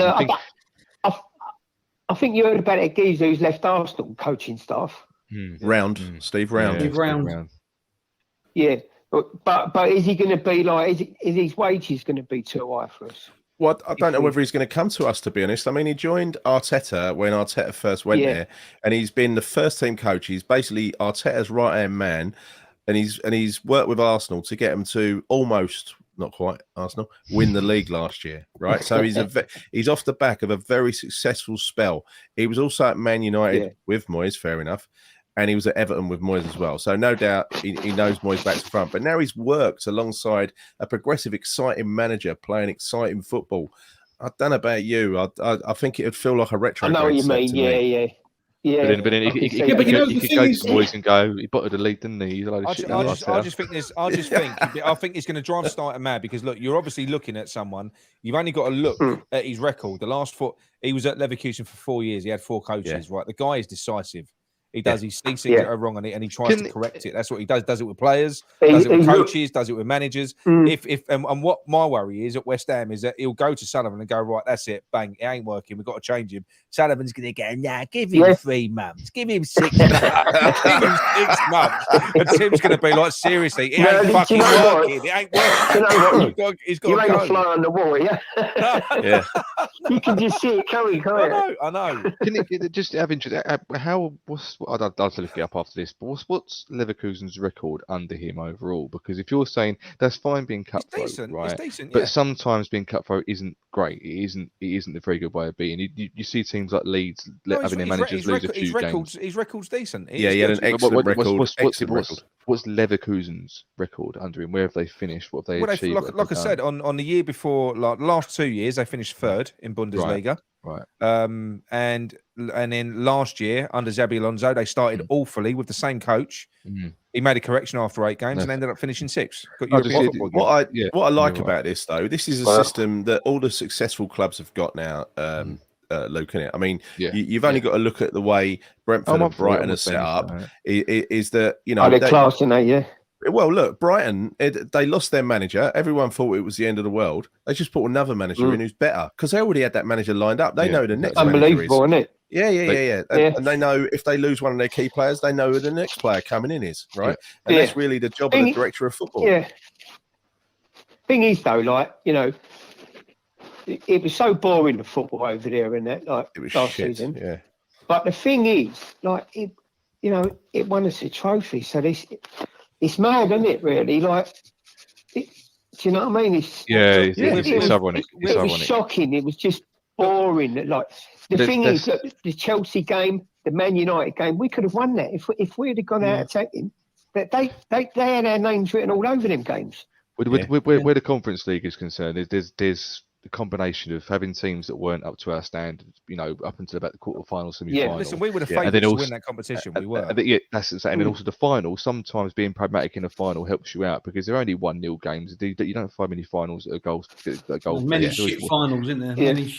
There's always 1 or 2 goals in it. They're never goal fest. Exactly. The England Euros. They conceded a goal in their tournament. Yeah, that was class, wasn't it? Yeah, when I won it 1-0.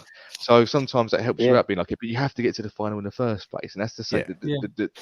That. Well, the thing is, we come so close to the Europa 2 seasons ago, didn't we? That one hurt, didn't and it? I thought that was ours. I thought it was ours, and you know what I mean. So we've got to be proactive this year. We really have. But I am quite confident that Steinem will get players in, as long as Moyes has to change. If he don't, then it's going to be a recipe for disaster. Do we think there's 1 second? Do we think there is any risk? Right, just say for instance, the relationship deteriorates, which it can do. It can happen. It can happen in the space of a week if they're trying to negotiate over players and then they're not getting on this, that, the other. Do you think there is any chance that we could see a change again before the season even starts, if it goes that badly? Because it could potentially. What do you mean? Pressure's, yeah, well, what I'm saying is pressure's going to mount. We're going to need players in. If they're not agreeing and they're at loggerheads and there's and the fans are going mad, going, what is going on? Can you see a change happening before the season even starts? I think it could. Possibly, because Steinem's not a Warburton, is he? I think he's going to speak up. I think he looks a very confident man. He knows his job. And he will say, well, look, I know my job. Let me do my work. But, Moyes wants to control things. So it just looks like a recipe for disaster. Yeah. And, maybe sooner or better. He's only got a year left. So a few months into it. And, unless he changes and understands that Steinem's role is to buy the players and he gets gems, and we're yet to see it, but from his MO, it does seem like we got class. Well, you got to hope for the best. You got to hope for the best in this situation, right? We're all expecting. I think we've all got our worries, and we're all kind of expecting the worst. I know I am, but that's the reason I buy a season ticket every year, right? I reckon I was the first one to renew this year because I was that excited. That was before we won the cup. Do you know what I was as well? and I just did it because that's what I do. Because every season I go into it with a bit of optimism, and even though realistically inside my head I'm thinking this ain't going to happen, it's going to be a season of misery. There's a little bit of hope, that that it's going to be something a bit different. I'll tell you one thing. If there's any Sunday games, any inconvenient Sunday 7 o'clock games, I ain't going to go to them. I'm not going to give Sky my money anymore because every game now on a Sunday is going to be televised, and that's absolutely fine if they're playing at the same time. When you got games at 2:30, 4 o'clock, 7 o'clock, and it's getting back on a Monday, no chance. I'm giving that. First, I'll have my hands up saying. Well, like you go, like you, mate. There's something exciting in my belly, and that thinking. Something's happening. There's something happening in the club. Don't quite know what it is, but I'll keep getting the season ticket because I think there's going to be a change. This time next year, Rodney. I think we've talked ourselves into it tonight, Jay. I think we've talked ourselves into it. We've covered all angles on this. Is what seemed like a conspiracy theory, but the more you speak about it, the more it makes sense. Sullivan didn't hire him. There's no money being spent. Whatever, he's doing everything on a shoestring. The new owner. That's what basically what we think is. Look, obviously David Gold passed away, didn't he? Yeah, I heard you say that. So he's covered. Well, his shares are in probate, so that'll be it'll be very difficult or impossible at the moment. Couple of years. For the sale to go through. Well, no, I don't think it's a couple of years. I think I saw an article on that the other day. It's a matter of months, so I believe. So it's a matter of months. So it could well be that a deal has been arranged, and what's happened is because the Declan Rice sale was gone through. Listen, if somebody's bought the club, say it's 800 million, Declan Rice would have been a part of that. He's like one of the main assets. As £100 million player, it would have been against the value of the club.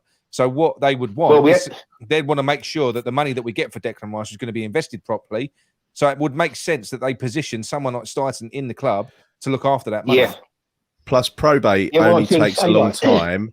Probate only takes a long time when there's no will, right? And obviously, Gold would have had a will. Of course. Yeah, that's it. But anyway, Jay, it was a great call, mate. I'm going to let you go because my arse going lovely talking to you guys, and I wish you all the best. See you later. Just quickly, I'm going to say one thing. Just quickly, Jay. People keep saying he sounds like Harry Redknapp. People keep saying Jay sounds like Harry Redknapp. You do a bit. You're not that crafty. Anyway, lovely talking to you. You're not that crafty, are you, Jay? No. I ain't got a place in Sandbanks. All right. Lovely. Cheers, Jay. Yeah, have a Cheers, good Jake. guys. All the best. Thanks, mate. See you later. What's up, mate? See you later, mate. I was going to say it before he left, but Jay's probably the first person I've heard since Tim took the job on to say his surname 4 times, about second guessing himself, and probably got it right, to be honest with you. Yeah, I know. Tim Steiden, apparently. Steiden, is it? I think either the D or the T is silent. I've seen a few on a few channels now. They're actually just calling him. So one I saw earlier when they actually called him Timmy. There's one that's Tim. I think there's another. Yeah, Mr. T. People are just giving up with it. Do you remember when we signed? Did we sign that Hernandez? I think it was in 2010. We signed Jimenez. We signed Jimenez. The West Ham players all called him Jimmy pretty quickly because of a nickname. Yeah. Also, they couldn't bother to get him Jimenez. It's all Jimenez. It's a bit like Moyes calling Nathan, isn't it? Yeah. Fair enough. If he likes it, then he likes it. But it's true. Yeah, this is true. Right, Gary, wrap us up. Yeah. Well, thanks, Luke, for joining us. Been good, actually. Thanks for having me on, boys. Don't get great T-shirt, as well, by the way. Thank you to Keith Knight, Cole. Only you could carry that off, being French. John, don't talk over me while I'm doing this. I'm thanking the. Let him finish, John. Let him finish. Let him finish. Let me land, John. Let me land. Right, let me breathe. Super chats. Keith Knight, Carl, GP, and Danny. Thank you very much. Much appreciated. Thank you very much. Thank you for all your lovely comments. Been a fun night, actually. Enjoyed it. We'll be back next Sunday, and we'll be back in a week if there is anything to talk about. Don't forget as well, West Ham playing tomorrow night at Boreham Wood, 7 o'clock. Get yourself along there. You'll meet Virgil having a bovril. And then next Saturday morning, 11 a.m, West Ham against Perth Glory. I won't be there. Sunny Australia. So I won't be there. Right. That'd be live on telly somewhere, isn't it? Who cares? I'm sure it will be. YouTube channel, I'm sure it will be. Until next time, see you soon and come on, you irons. Yeah, you heads. Wicked, wicked. You're sweet. Jungle is massive. Wicked, wicked. Wicked, wicked. Jungle is massive. Wicked. Yo, yo, yo.